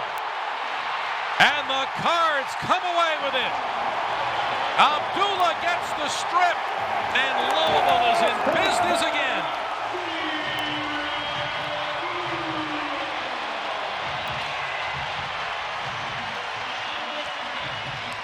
Look out for the Cardinals, guys. 3 turnovers in the last 4 games each. That's what they do. They've been able to get after the quarterback, force him into an adverse situation. As you see, just an amazing release by Abdullah. He's going out on that left tackle. We told you, keep an eye on it. This is a backup. Nash is out. That's one of the best pass rushers in the entire country. And Spencer Clapp not able to get on top of him. Strip sack. All the momentum in the world with the Cardinals right now. I'm taking a shot. I'm going for that end zone right away. Scott Satterfield's defense has forced 2 turnovers to start this 3rd quarter. And their first possession, here's Jordan with the run. And he gets inside the 25 down to the 24-yard line.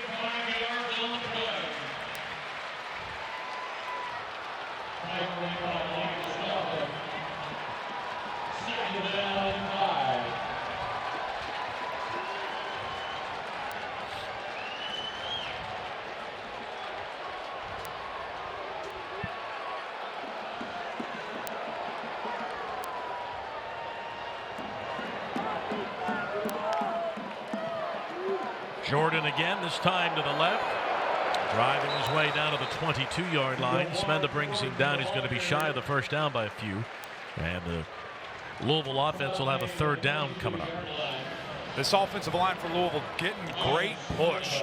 You're looking, we're going to run right. We're going to run left. It's what we do. We're going to run the power. We're going to run the stretch zone. You're seeing big Caleb Chandler really get these guys going up front. Braden Smith late coming into the game. Wake's going to change its defense as well. Bring in Slocum, an additional safety. So they go with a nickel defense on 3rd down. They're anticipating the pass. They keep it on the ground on 3rd down, and Jordan stopped on the 20. He's going to be short.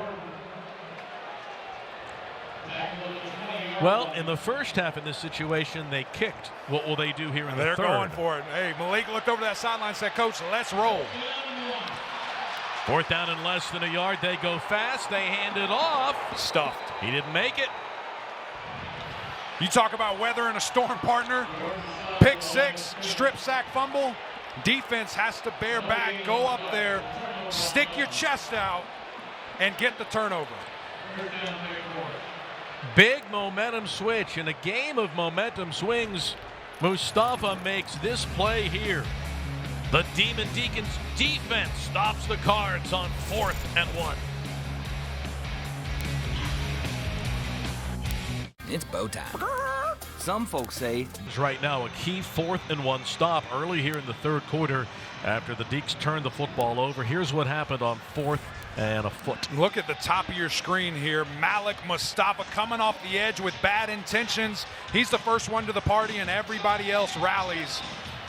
Mustafa, just a Swiss Army knife, a chess piece, has really played well all game long. An absolute weapon. Calm, cool, collect. Coach Brad saying that's what we do, baby.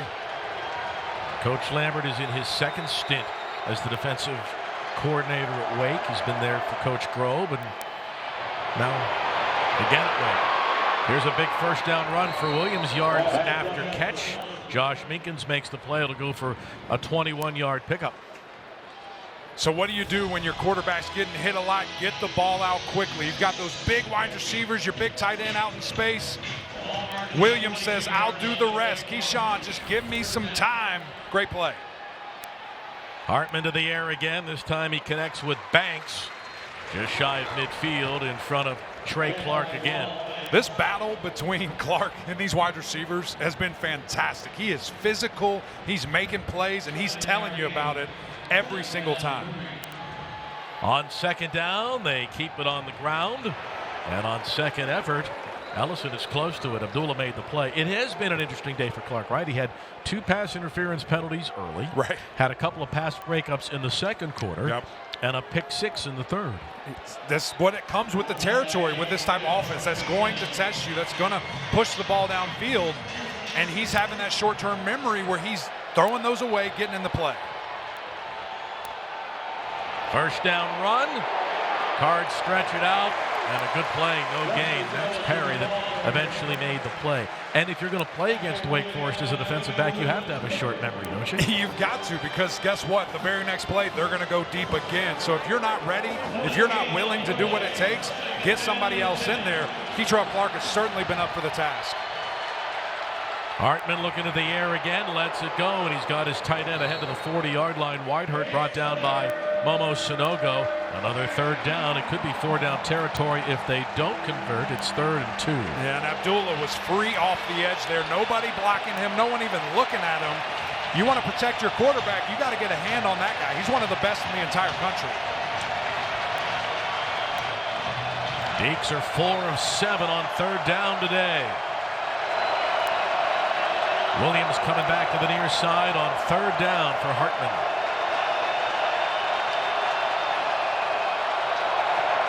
To the air. It's caught by Green. Ahead to the 25-yard line, and Chandler Jones makes the tackle. So what does everyone think on the defensive side of the ball? They're all scooting up. It's going to be a run play, right? Not so fast. As you see these defenders tight in the box, Sam says, we're going right over top of you. Great catch by Green right over Montgomery there. Fantastic throw and catch. Hartman from the 24 had it stripped again. And the 3rd turnover of the 3rd quarter for Wake Forest. Sonogo gets the strip, and the Cards get it back. Sam showing a lot of frustration right there, looking at his running back saying, please, you've got to block for me. I trust you. I know that you can give me time. And that just was not the case. Louisville blasting through this line of scrimmage, getting after this quarterback time and time again this entire day. 5 turnovers now for Louisville. 3 turnovers here to start the 3rd quarter. Replay's going to take another look here. Let's do it live. You see the running back. He's got to hit that man. That's not even his fault. That's close, partner. I think that's a sack fumble. I think that ball's out. Sam tried to go forward with it.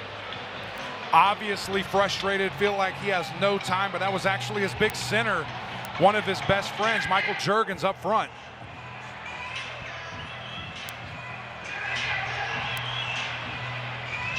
Man, that's close. This is going to be fascinating to see what they call. Rule the fumble on the field.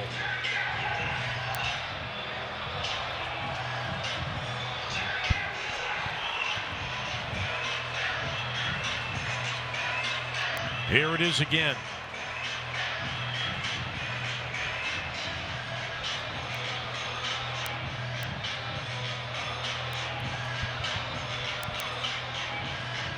We can zoom in on it.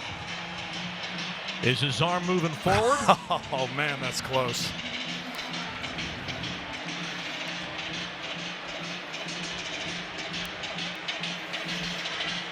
Twice in the first half, Louisville thought it had turnovers, and it was overturned each time on review. Dawson hopes he's getting credit for this one. Again, on the field, it was ruled a fumble. Man, that angle right there might be their best case for throwing a forward pass. He's trying to, his arm's going forward. What does his hand look like when it's coming forward? Oh, partner, that's so close.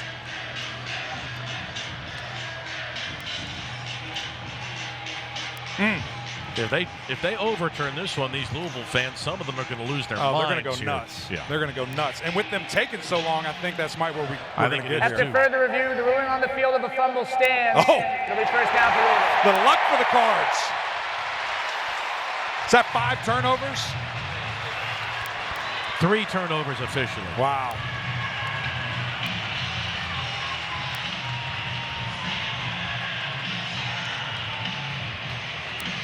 So Hartman in this half, 3 possessions and 3 turnovers.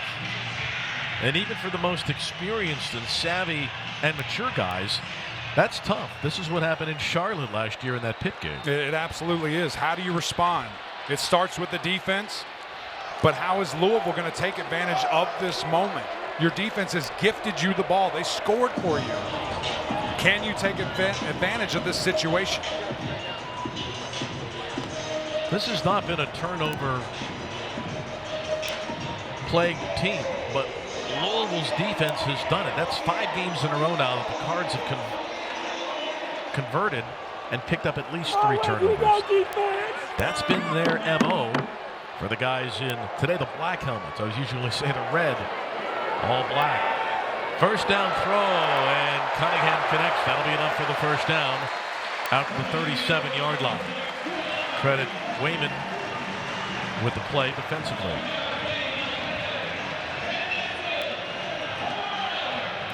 Remember, Louisville started 0-3 in the league, but they've won their last 2.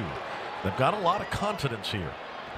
Cunningham, who's thrown an awful lot today, this time going to be sacked back inside his own 30-yard line. And that's Pointer coming through to make the play defensively.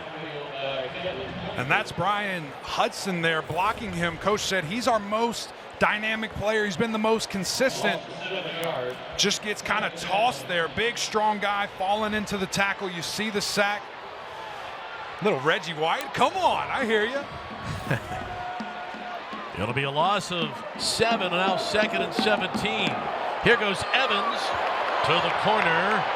And Evans gets some of it back. About 7 or 8 yards on that play. It'll bring up a 3rd down for the Cards. You can't teach speed. When he gets the rock, it just looks different. He has this another gear that he can get to. Hasn't quite been able to use it in the open field, but an explosive back that is so close to doing that.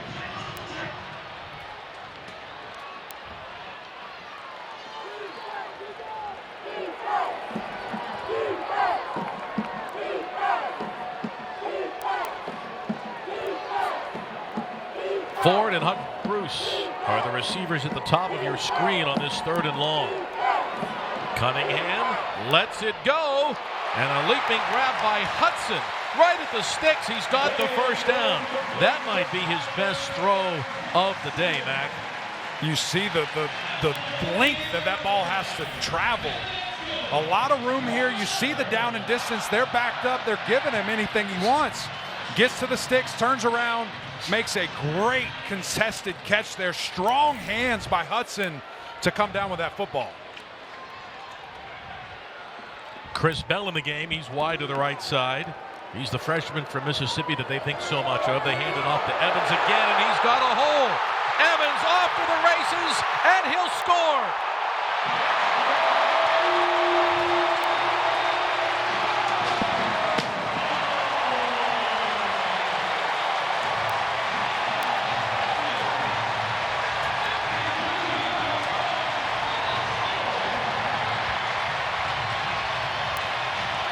Partner, I tried to tell you, it looks a little different when Tiyon Evans gets the football.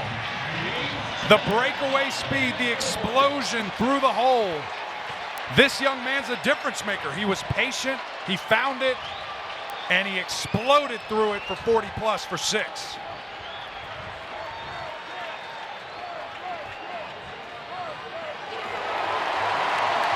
Louisville gets its second touchdown of this third quarter. This time it's Evans from 52 yards away. Look at the blocking up front. Evans says, I'll do the rest. 40 yards to the house. Cards up big.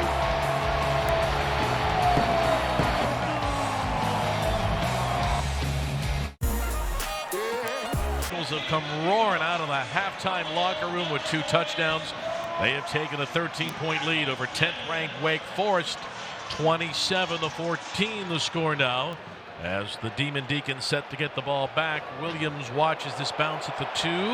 Gonna pick it up there, and he gets rocked on the 12. Stays on his feet, still going and back to the 16 on second effort. This place is lit at the moment because Evans, welcome back to the lineup, huh? Yeah, we're just running a little outside zone here. We're trying to hit it on the front side, but what does that create? Cut back lanes. Evan, great patience here.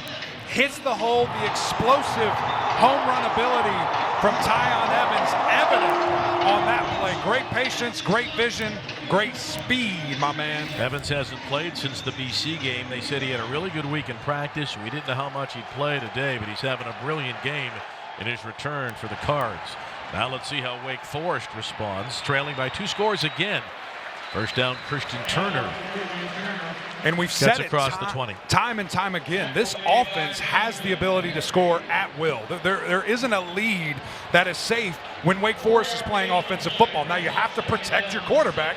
You've got to do a great thing and let him throw the football. Yeah, but you can't turn the ball over. They've had 3 possessions and they've turned it over 3 times here. It'll be a 3rd and 5 coming up after this play. Wake trailed by 13 points already once today. You'll recall it was 13-0. That is the margin again now as we approach the 5-minute mark of the 3rd. Green and Williams at the top of the screen.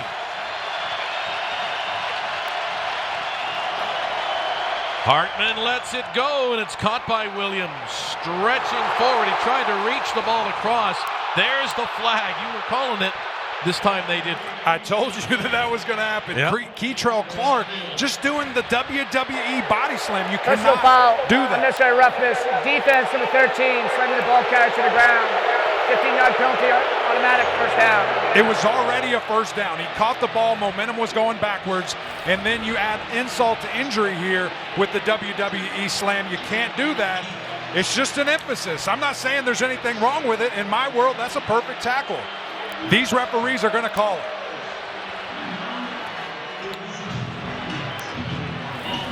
On both ends of the spectrum, it has been an eventful day for number 13, Trey Clark. First down for Hartman and the Demon Deacons trying to rally again. Here's a deep ball for Banks, and it's overthrown. And who's right back? KeiTrel Clark. They're going after this young man. He's involved in a lot of different plays. Little bit handsy there, but the aggressiveness, the lack of calls that we've seen in this game, that's what they've shown. They're okay with the hand fighting.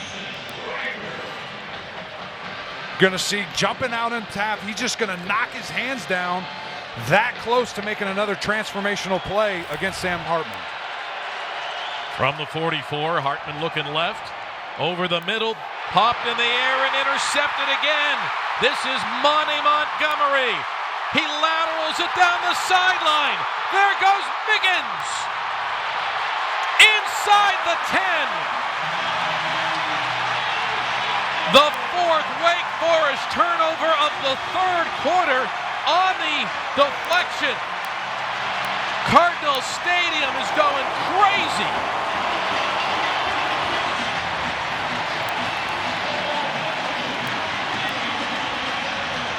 Tips are picks, my man. Anytime that ball gets knocked up into the ground, up into the air, it's going to be a turnover. And how about the understanding, the backyard football from Monty Montgomery? He faked the pitch once. He got on out on the edge and did it again. Watch the play here. Sam trying to force the issue. Wide receiver actually drops it, hits him right in the face. Watch the fake, and he says, "No, I'm going to give it to you." Little option play there. Louisville out here having some fun, my man.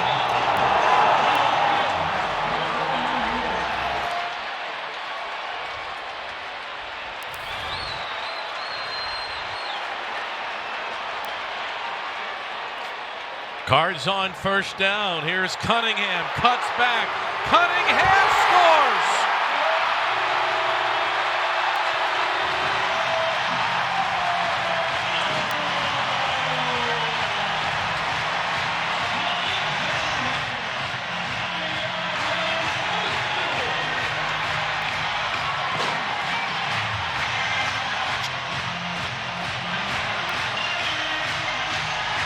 He's too good of an athlete.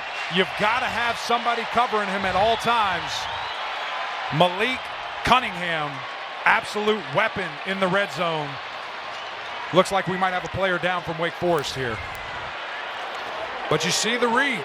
Fake handoff. He's trying to get somebody in space. Says, "I'll take it to the house. I'll do it by myself. Just get on my back." Another rushing touchdown for the Cards QB. Cunningham is fourth in the ACC in rushing, and that is a statistic that a lot of people probably wouldn't expect, right? You see the Shipley and the Tucker and the Abanikanda, and oh, look who's fourth. He's that good of a player, man. And again, as we have a player hurt here from Wake Forest, hope everything's okay with him. Looked like big number 50 on the tackle, trying to make a play. Dylan Hazen just kind of landed awkwardly there. Hope he's doing okay.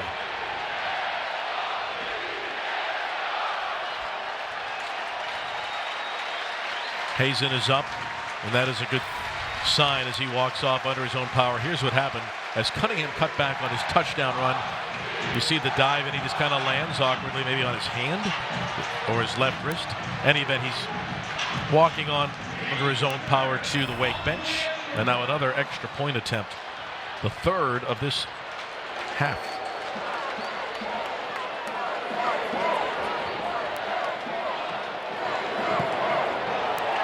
(34-14).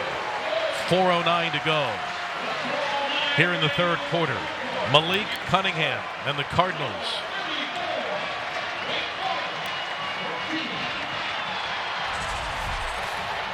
You see the numbers, guys. I mean, my goodness.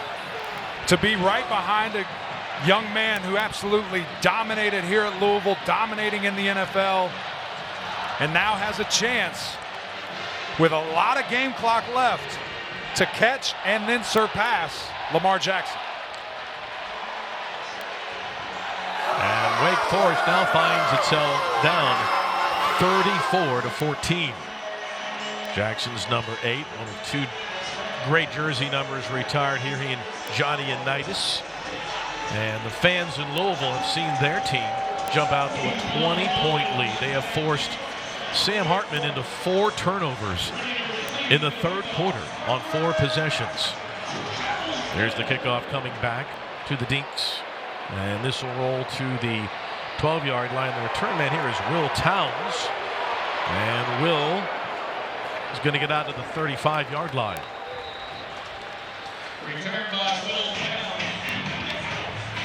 it's time now for our Food Lion Food for Thought.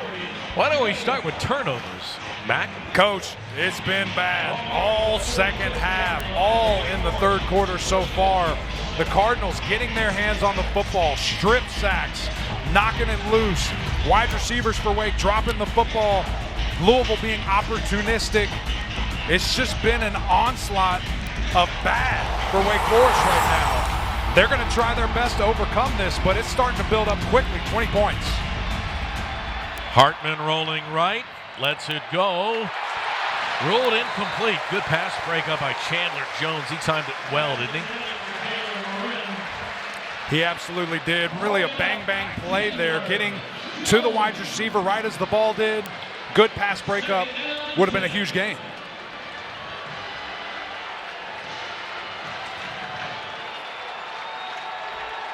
This is a Wake Forest team that averages 41 points per game. Hartman in trouble. Lost it again. 5 turnovers in the third quarter. The Cardinals have number 10 on the ropes.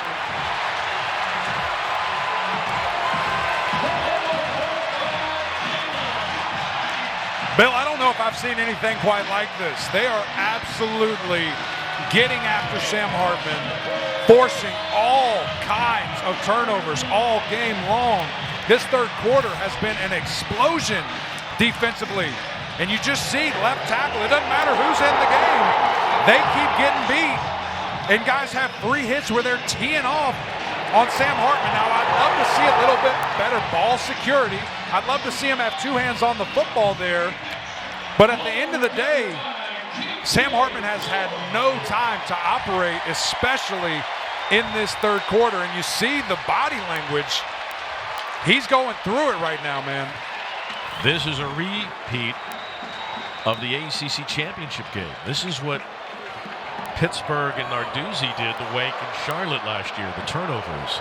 First down, here come the Cards again. Huggins Bruce running with the football, and he gets inside the 28, and Mustafa makes the play defensively. And what you're seeing right now from Louisville is they are playing complementary football, and that might even be an understatement. Coach Satterfield says that hasn't happened much for us since I've been here, and that's exactly what they've done the last 2 games.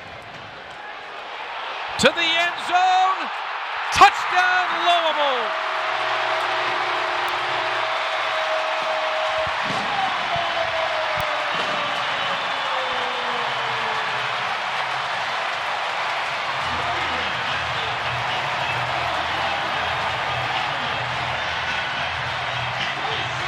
You think they're having a little bit of fun? You think they're enjoying this? How about let's pitch it to our receiver, let him throw it down forward. Braden Smith with the bomb to Jalen Carter. Louisville having a party out here on the field, doing whatever they want. Defense coming up with all kinds of extra opportunities. The Cards turning it into points. 41-14. Carter got behind the defense. Wake is stunned. Here's the play. And you're going to see here, this is a little bit of an interesting play because we're going to run a quick pitch. These guys haven't seen this on film. They think it's a run. They trigger down so quickly, and there's nobody behind. There's nobody to help as Carter comes down with the touchdown. Braden Smith gets the touchdown pass. And a September of frustration. They were blown out at Syracuse. They had the tough loss to BC. Louisville fans know the heartbreak against Florida State. Scott Satterfield said, we're 0-3 in the league. We are better than that. I know we're 0-3. Hang in there with me, guys. He told his team, we are really not that bad. Right. How do you respond? I mean, that's been the biggest kind of issue is lack of consistency from Louisville. These last 3 games, more than figuring it out. As you see the production Towns. here, a little bit of a pile being pushed here. Yeah, that was Towns on the kick return. He got all the way to the 43-yard line.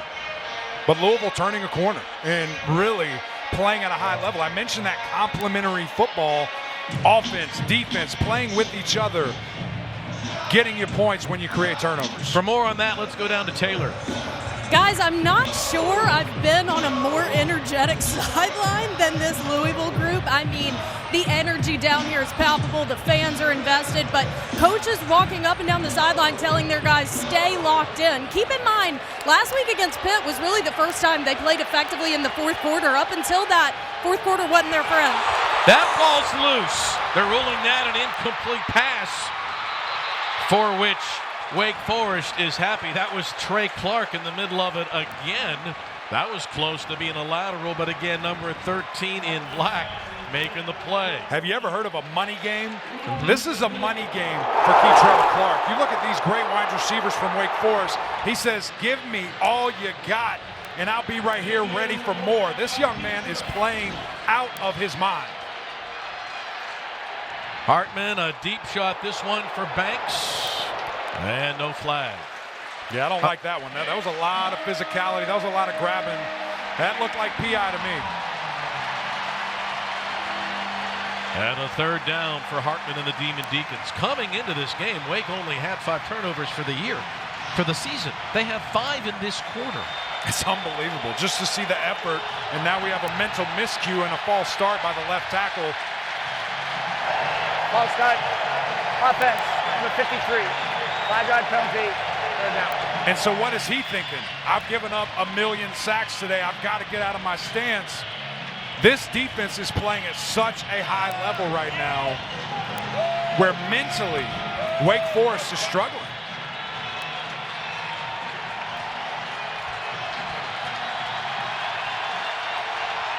They've got to get all the way to the 47 of Louisville. Nope. And that's a tough pass. I mean, look how far that ball has to travel. It's a really difficult thing to do there. About a 15-yard completion that they have to make, extend it, double it. Oh, that's Louisville has a little help. That's during They've got the an play. extra man on the field. You don't get flagged for that, though. The Louisville Squirrels. Is that a AAA baseball team? Yeah, in Richmond. Those are the Flying Squirrels. Oh, look out. Richmond. That's dangerous. Punt is away. And the fair catch called for and taken by Braden Smith. Taylor, give us a squirrel update. What happened to that little varmint? We may start hashtag rally squirrel for Louisville. I'm not sure. Yeah, investigative journalism I'm doing right now. It actually took off under the Louisville bench and then came over here on the sideline. It's currently hiding under someone's jacket right now. I hope someone comes to save it, but little buddy's enjoying the game, I guess.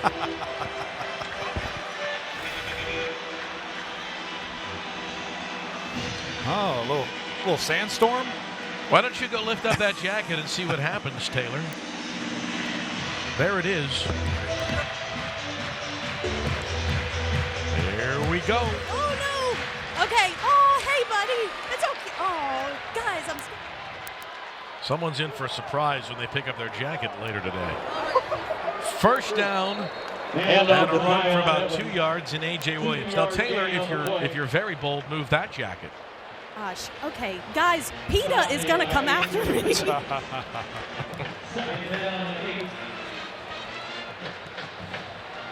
If you're just joining us, this was a 14-13 game at the half.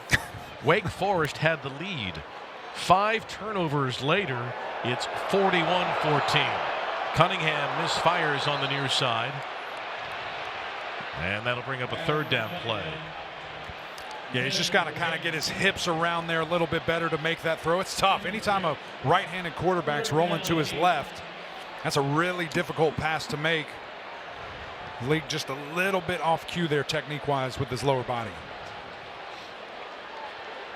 Hudson and Smith are the receivers wide to the left on this third down and 8. What Wake Forest needs is to somehow get the momentum back, make a big play here, maybe get a turnover themselves. They come with a late blitz. Cunningham lets it go. Nearly caught at midfield. Good defense there by Holmes. He got in there to help break that up, knock it away from Bell. Malik Cunningham doing a great job there identifying that it's cover one. He's got man-to-man on the outside. Throw it up to your big receiver. Give him a chance. Good defensive play there by 7 to knock it down. So Mark Bassett from Melbourne, Australia, set to kick it away, standing inside the 5. The Deeks should get some pretty good field position here. Morin is the return man. See if he can make a play in the special teams. Instead, it's fair caught on the 38. Under 2 minutes to go here in the 3rd. It will go as a 41-yard punt. Things got away from the Deeks in the 3rd, and that is an understatement. Louisville 41-14. 5 third-quarter turnovers for the Gold and Black. They had only 5 turnovers on the season. I mean, to be able to, number one, get those and force those turnovers is amazing. To capitalize on it, to actually score off of those, to play that good a complementary football, that was the next step for this Card offense, and they have absolutely done that today. Well, they're going to have to do a good job, because let me tell you who's watching this tape right now. And that's a bunch of guys down in Raleigh, North Carolina at NC State. And that's where Wake plays next week. And that defense is ranked 3rd in the ACC. There's a quick throw to the right. And to the 42-yard line, Craig is able to bring down Williams. Yeah, you look at that matchup that you were just discussing. Good thing for Wake Forest. NC State doesn't bring quite nearly the amount of pressure that Louisville does, but maybe they will when they see the results here. 2nd down and 7. Hartman lets it go. Delivered on the money to A.T. Perry. That'll be enough for the first down ahead to the 47-yard line. Brownlee made the play defensively. You know, last year Narduzzi had the guys in the secondary to kind of do this, right? And that's how they beat Wake. They pressured. They let their guys play man on man. And that was the Louisville plan today. They let Clark man on man all day. They throw it over the middle. It's caught.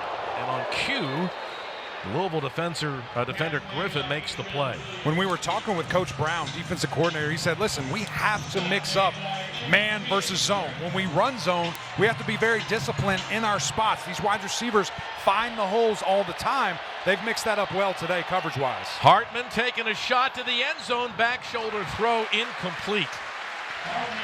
Brownlee had the coverage again. He's a bit shaken up for the Cards on the play.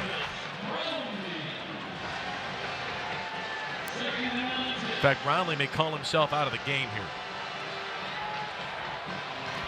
If I'm Wake Forest, seeing that body language, I'm going right back at him. He shook himself out. He's going to stay in the game. 2nd and 10. Sam lets it go a bit behind the receiver, and it's incomplete. Not a good throw that time. Intended for Williams. Guarded by Perry. That ball was thrown behind him. Yeah, just a little bit late here by Sam Hartman. He's seeing his reads, going through his progressions. A little bit high and backside. That's a tough play for the wide receiver to make. Lucky that something worse did not happen right there with the tip. Deeks have to get to the 14. Final minute of the 3rd. Hartman sliding left. Sam looking. And he steps out near the 16. Yeah, big left tackle there, Nash. Lucky that Sam decided to run that. He was about 8 yards downfield. If Sam would have thrown it, certainly would have been a penalty. Good pickup. Coach Clausen making the decision here, saying field goals are not going to cut it. We have to score points.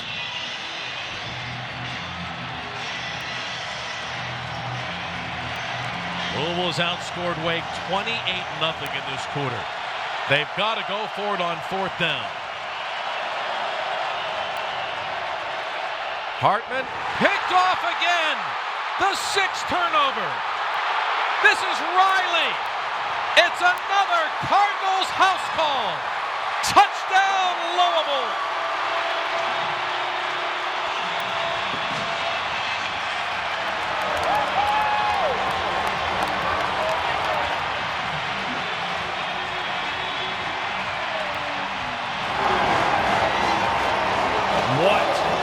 Defensive effort we are seeing right now from the Cardinals. Getting their hands on the football, the flag on the play. We had guys doing backflips. We've got guys taking their helmets off on the field. A little excitement for the Cards, but the touchdown will certainly count.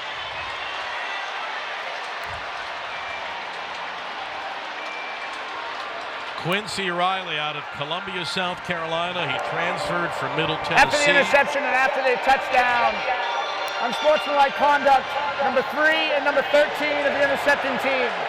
Both those fouls be assessed on the kickoff. That's the first unsportsmanlike foul for both number 3 and 13.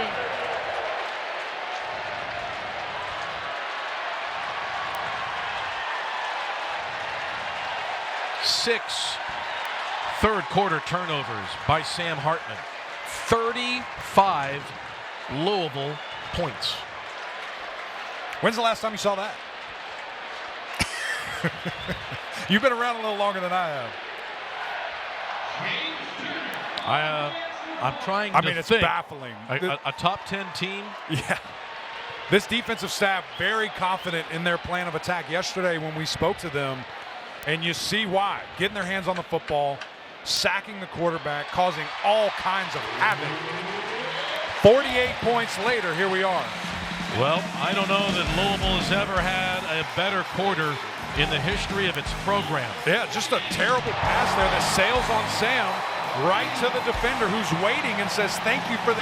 In the history of Louisville football, it had never forced 5 turnovers in a quarter. In that quarter, they forced 6. Let's go for the extra credit. Man, and I got to say that there's a lot of red seats in here that aren't filled, but the people that are here are going nuts. These fans love it. As the second time we've seen this happen, all kinds of problems for Wake Forest. Muffed kickoff return, and the ball finally returned to the 29-yard line. Yeah, I would suggest that there is going to be a party in Louisville tonight, and it is already happening here in the stand. The question now is, does Coach send Hartman back into the game? I think the answer may be no here.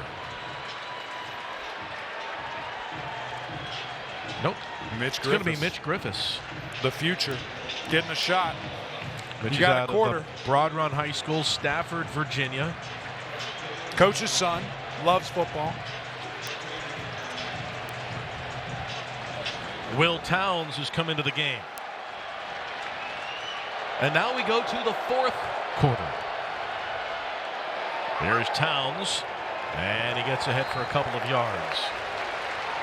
And that's Henry Bryant. Here's a nugget for you. The last time UL scored 35 points in a quarter, 1913. Really? Lamar Jackson never did that. Man, you would have stumped me if you gave me that as a multiple choice. I for sure thought he would have done that. Against Florida State, maybe? That game was crazy. Oh, I remember that one, yeah. 2nd down and 7. And there's Towns. Good second effort.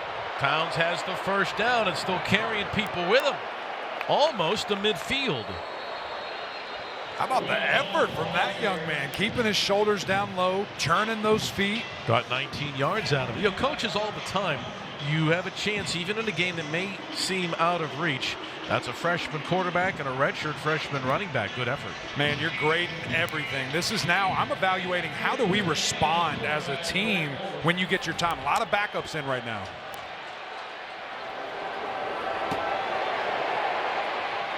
This is Griffiths running, and he's across the 40. To answer your question, coaches always also talk about winning the turnover battle. I don't ever recall seeing a +6 in one quarter. No. I mean, that was the craziest thing that we have ever seen, and you have to give Louisville all the credit in the world, beating the left tackle constantly. It was a rotation of guys, getting their hands on the football, creating opportunity. Unbelievable effort. There goes Towns running, and he's right across the 40. Quinn brings him down. He has the first down. Well, we know it's never happened before in Louisville history. We know it's never happened before in Wake history. Whether it's happened ever before in the ACC that a team was +6 in one quarter. I thought you were giving me something. I thought you were giving me something big right there. No, the folks in Greensboro can go back and look at the record book. They're dialing it up. Someone out there, if it has happened before that your ACC team or any team was +6 in the turnover margin in one quarter, let us know.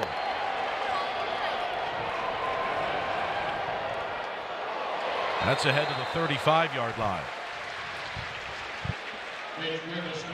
TJ Quinn made the play. Wake 9 years ago did have 6 turnovers in a game against Florida State. This is the first time that's happened, but that was over 4 quarters. 9 years ago, quick math, what is that, 2013? 2013 season against the Noles. Freaking good Noles team. Maybe one of the best teams ever. On the run is Towns, and he's brought down over there by Riley.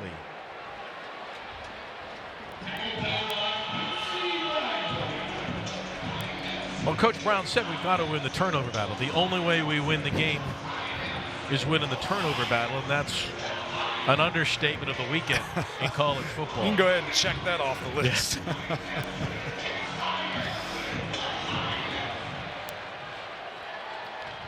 Nick Regano, a freshman from Centerville, Virginia. Jackson Hensley, a freshman from Pikeville, Kentucky, in the game.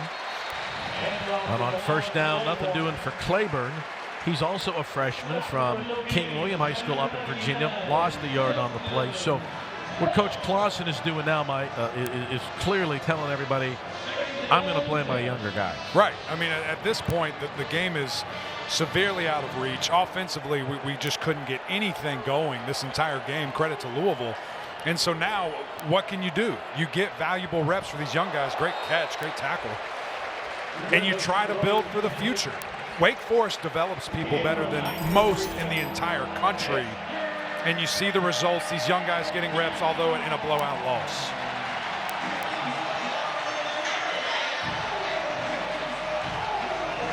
Banks and Hensley are the receivers wide to the left on this 3rd down and 7 play.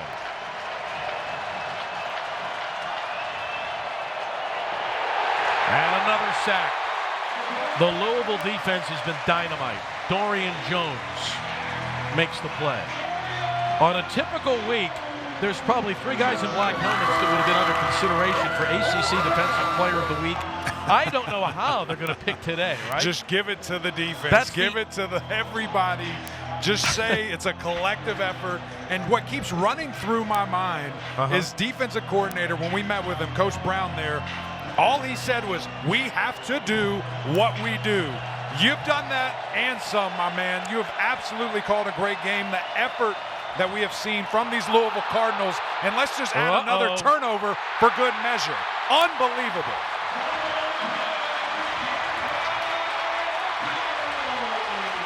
Galati gets that one. That's the 7th Wake Forest turnover.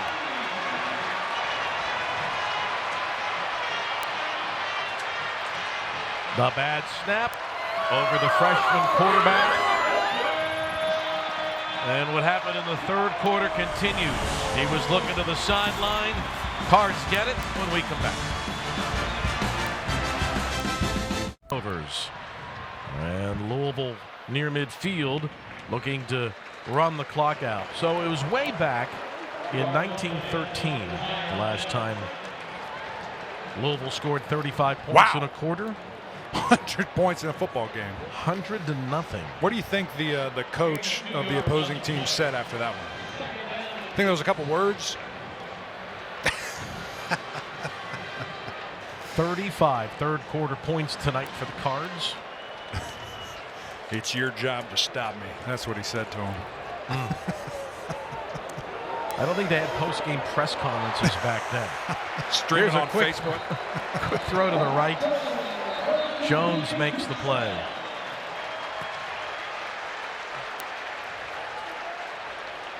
That'll be enough for the first down. Brock Doman played a bit last week against Pitt. He's been in 4 games this year. Played the most against UVA back in September. Jalen Mitchell is into the game now. Behind him, running back, redshirt sophomore. Brock Doberman, a journeyman. Been all over the place, settled here at Louisville. Think he's having the time of his life? Mitchell with the carry, and he gets inside the 35. Mustafa brings him down for Wake Forest. They're going to have to get another turnover belt in Louisville. One is not enough. We've seen it too much. Like fashion, you can only wear it a couple of times. We've seen it too often. Where's the backup? But lost in all of this is that Louisville's offense has also played really well today. They have not turned the ball over. Yeah. Evans, by the way, he's back in the game. Evans being back in the lineup gives them a boost. And the complementary piece of actually scoring when your defense is able to do that. We've seen Louisville force turnovers at a very high clip, and we see a great run there by Tiyon Evans to get the first down, it looks like. But they've created the turnovers. They've gotten the football, and then the offense can't do anything. They can't score points in the games leading up to this, and you see the offensive explosion that we have from Louisville. That's where you're dangerous. When you have a defense that can do that type of thing and you're able to capitalize, then you're a good football team. And these guys going on a win streak here, 3 in a row, totally different feeling from that first night playing Syracuse in the Dome.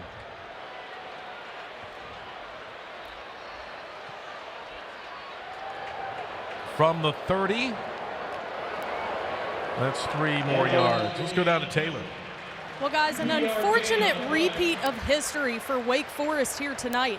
The last time they cracked the top 10, they went on the road and lost to an unranked opponent. That fate repeats itself here this year. And speaking with several of the players this week, you know, they talked a lot about the need for consistency. They told me reaching milestones, attaining success for the first time is one thing, but maintaining it is a whole other challenge. They said, we have a target on our back now, and we continue to have that with the high-powered offense. But right now it's about consistency. It's about proving to people that it's not a fluke. So while this one certainly will not sit well with the Deacon faithful, you know, it's college football, and this year in particular, it's really been less predictable. Now, Taylor, that's exactly right. The best way to describe this game, and you know, when head-scratching things occur like they do, you just simply say it's college football. There's a lot of kids out here making plays and doing crazy things. You never know what's going to happen. But I love what you said about the consistency piece. You know, we asked a couple of these staff members and players from Wake Forest, what does it mean that you see that number 10? They say, oh, we don't pay attention to it. Well, you need to, because it matters. And there's a certain responsibility. There's a certain level of play that comes with being the number 10 team in the entire country, and losing 48-14 is certainly not that. Dolman taking a shot, and incomplete, intended for Carter. I'll tell you who noticed, and it was Louisville. All week long here we talked about we've won 2 in a row. Here comes number 10. They weren't letting this game jump on them. They weren't not understanding the magnitude of the situation. What was at stake here for Louisville? The fact that this is Coach Satterfield's first ever top 10 victory against an opponent coming in the top 10. His second ranked victory, although the other one was, guess who? Wake Forest. So they have these guys' number, especially in this stadium. Yeah, Louisville will be 4-1 on this field now against Wake Forest. This is one place that Wake has yet to figure out. More on Satterfield and the Cards when we come back. Jumping out of the plane, they got good seats, and they have seen Louisville run away with it here in the second half, 48-14. Griffiths remains the quarterback. Towns is off his right hip for the final 5:53. Look at Towns, come on. Nice run. And he gets ahead for about 12 yards. You know, it wasn't that long ago that Louisville was sitting there at 0-3 in the league, right? They lost big at Syracuse, and at the time we didn't know how good Syracuse was going to be, right? And they lost to FSU and then the BC, and they're 0-3. And Coach Satterfield told his guys, his seniors and his captains, guys, keep us together. We're not that bad. And that's an impressive job. That's an impressive coaching job, to not let it fall apart, to not let everybody start attacking each other and pointing blame, and just see this team not show up. What they do time and time again, they're here. They're coming to work. Right, and when the media hears we're not that far away, we're close, they roll their eyes. Of course. Right, that's coaches speak. And here they are. But Scott really believed it. Like, we're not that bad. Right. We've had some guys banged up on offense. Our defense is really good. Well, you think about the lack of continuity that they had in that stretch with the offensive line, revolving door, guys getting hurt. That stud backfield with all those running backs, just guys couldn't stay healthy. And so we can't offensively do what we want to. Still, to this day, don't really have that downfield threat, that emergence of somebody is going to be vital. But, man, they ran it at will, and, of course, the turnover game was imperative. Yeah, Mitch Griffiths has to enter that one away. And that'll bring up second down.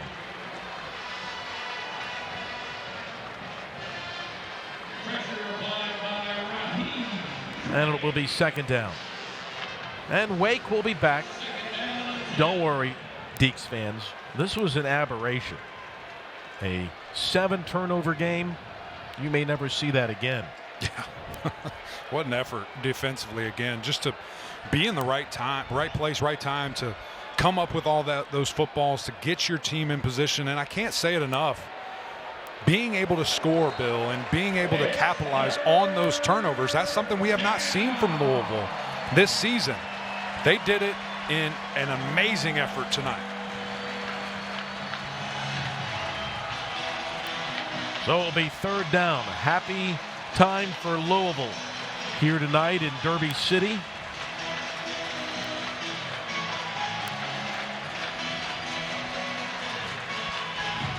And it's funny how your season can turn quickly. They were losing in the fourth quarter last week here to Pitt. They come back and win, and they follow that up with today's performance. Rivers under a rush, needs to get across the 30, and he won't make it. Did that ball come free again, or was he down? It looked to me like that ball was out. It's looking like they're marking him down here.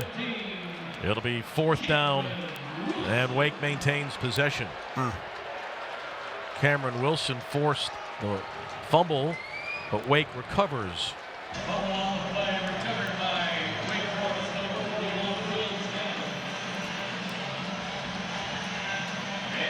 Fourth down and 4 for Wake Forest.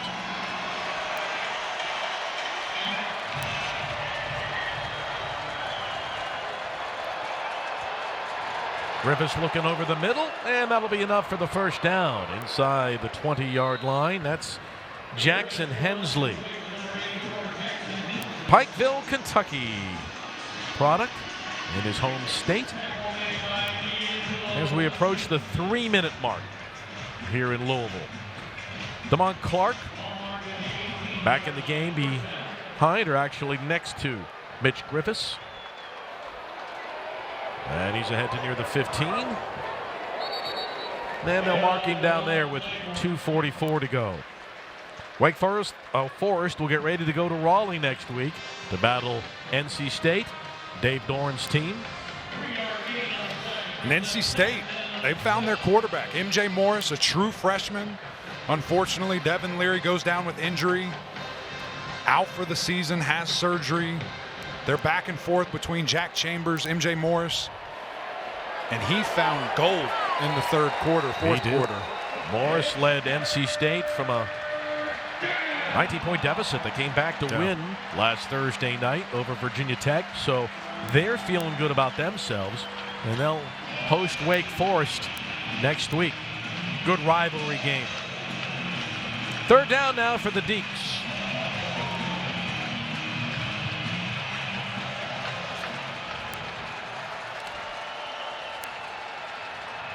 Towards the end zone and incomplete. No flags, and it'll be fourth down. It was Marvin Dallas that had the coverage. His team's played great, but you know that Brian Brown, defensive coordinator, he wants these backups to get one more stop, right? Oh, there's no question about it. And one thing that has been the common denominator here today, if you play quarterback for Wake Forest, you're getting hit a bunch. Mitch Griffiths on his back another time in this drive. Louisville just absolutely bringing it up front. They had 8 sacks today. And another turnover, the 8th turnover. Quincy Riley with his second. Now the ball pops free, and he's still going. And he dropped it again. And now they're going to say he's down. That was Claiborne. They're going to get the ball back, and it's going to be a first down for Wake. This game's crazy. 8th turnover, but Wake's going to get it back. Claiborne comes up with it. And what's the coaching thing there? Just get down. Just take the football. Get down in the end zone if you can, which is great. He had a little momentum, But then when you're running out doing all that craziness, just get down, get off the field, keep the offense with the ball here as you get a great turnover. And instead, all chaos breaks loose. There's a lot of firsts, a lot of things I've never seen before happening in this game. An 8-turnover game? No. Here's Will Towns with the carry down to the 11-yard line. All right, here it is in real time. Let's watch this play again. So he's trying to do the back shoulder. Too much pressure. Just a great job there, forcing the wide receiver, staying in bounds. Now, a safety right here. That's what I thought. Wake Forest is about to score points. He gets out of the end zone. Guy gets his hand on the football. Just absolute chaos. This is a bad dream Wake Forest is trying to wake up from. Here's a throw to the right. It's caught at the 5. Under a minute to go, 40 seconds. That's Nick Regano. 8 turnovers. If they turn the ball over one more time, I'm buying you a bourbon tonight. Oh, come on. A little brown water. You might need to buy it for somebody else, though. I'll be okay forgetting this game. I hear you. Yeah. Wake fans will want to forget it as well. On 3rd down. That's caught for the touchdown. Trey Ball from Richmond, Virginia, catches the touchdown on the pass from Rivas. How about that? Big tight end, keeping the drive alive, moving in his route, picking up the touchdown. With 14 seconds left. You know, we wanted to help the boys in the studio out, not give them as big a fill. So we scored a touchdown here, slow down the game for them. You're welcome. Technically, because it was the fumble, right, by Riley, that's a touchdown, points off of turnovers for Wake. Oh, capitalization. I like that. Yeah. So officially for the game now, it's going to be 8 turnovers for Wake, 1 turnover for Louisville, 48-21 our score. On a confrontational Fansville.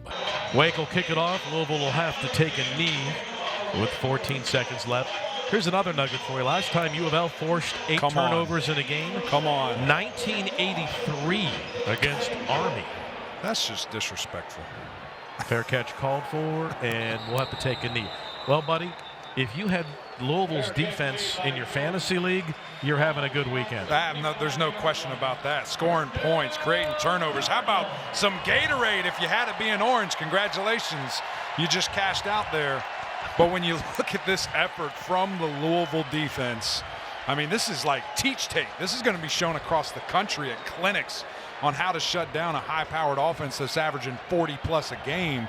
These guys have done it at a super high level, and it's just been impressive to see. Now for Wake Forest, what do? You have to respond. You have a massive opportunity next week against potentially a ranked opponent.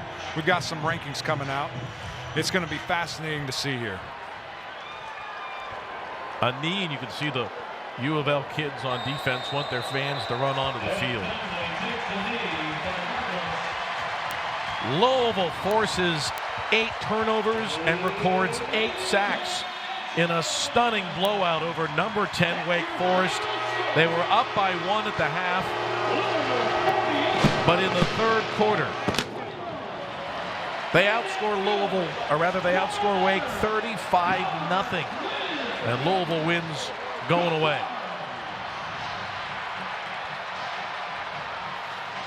Just cannot harp enough about this effort that we saw defensively from these young men at Louisville. The fans are getting on the field. They're excited. Top 10 victory, first ever for Scott Satterfield.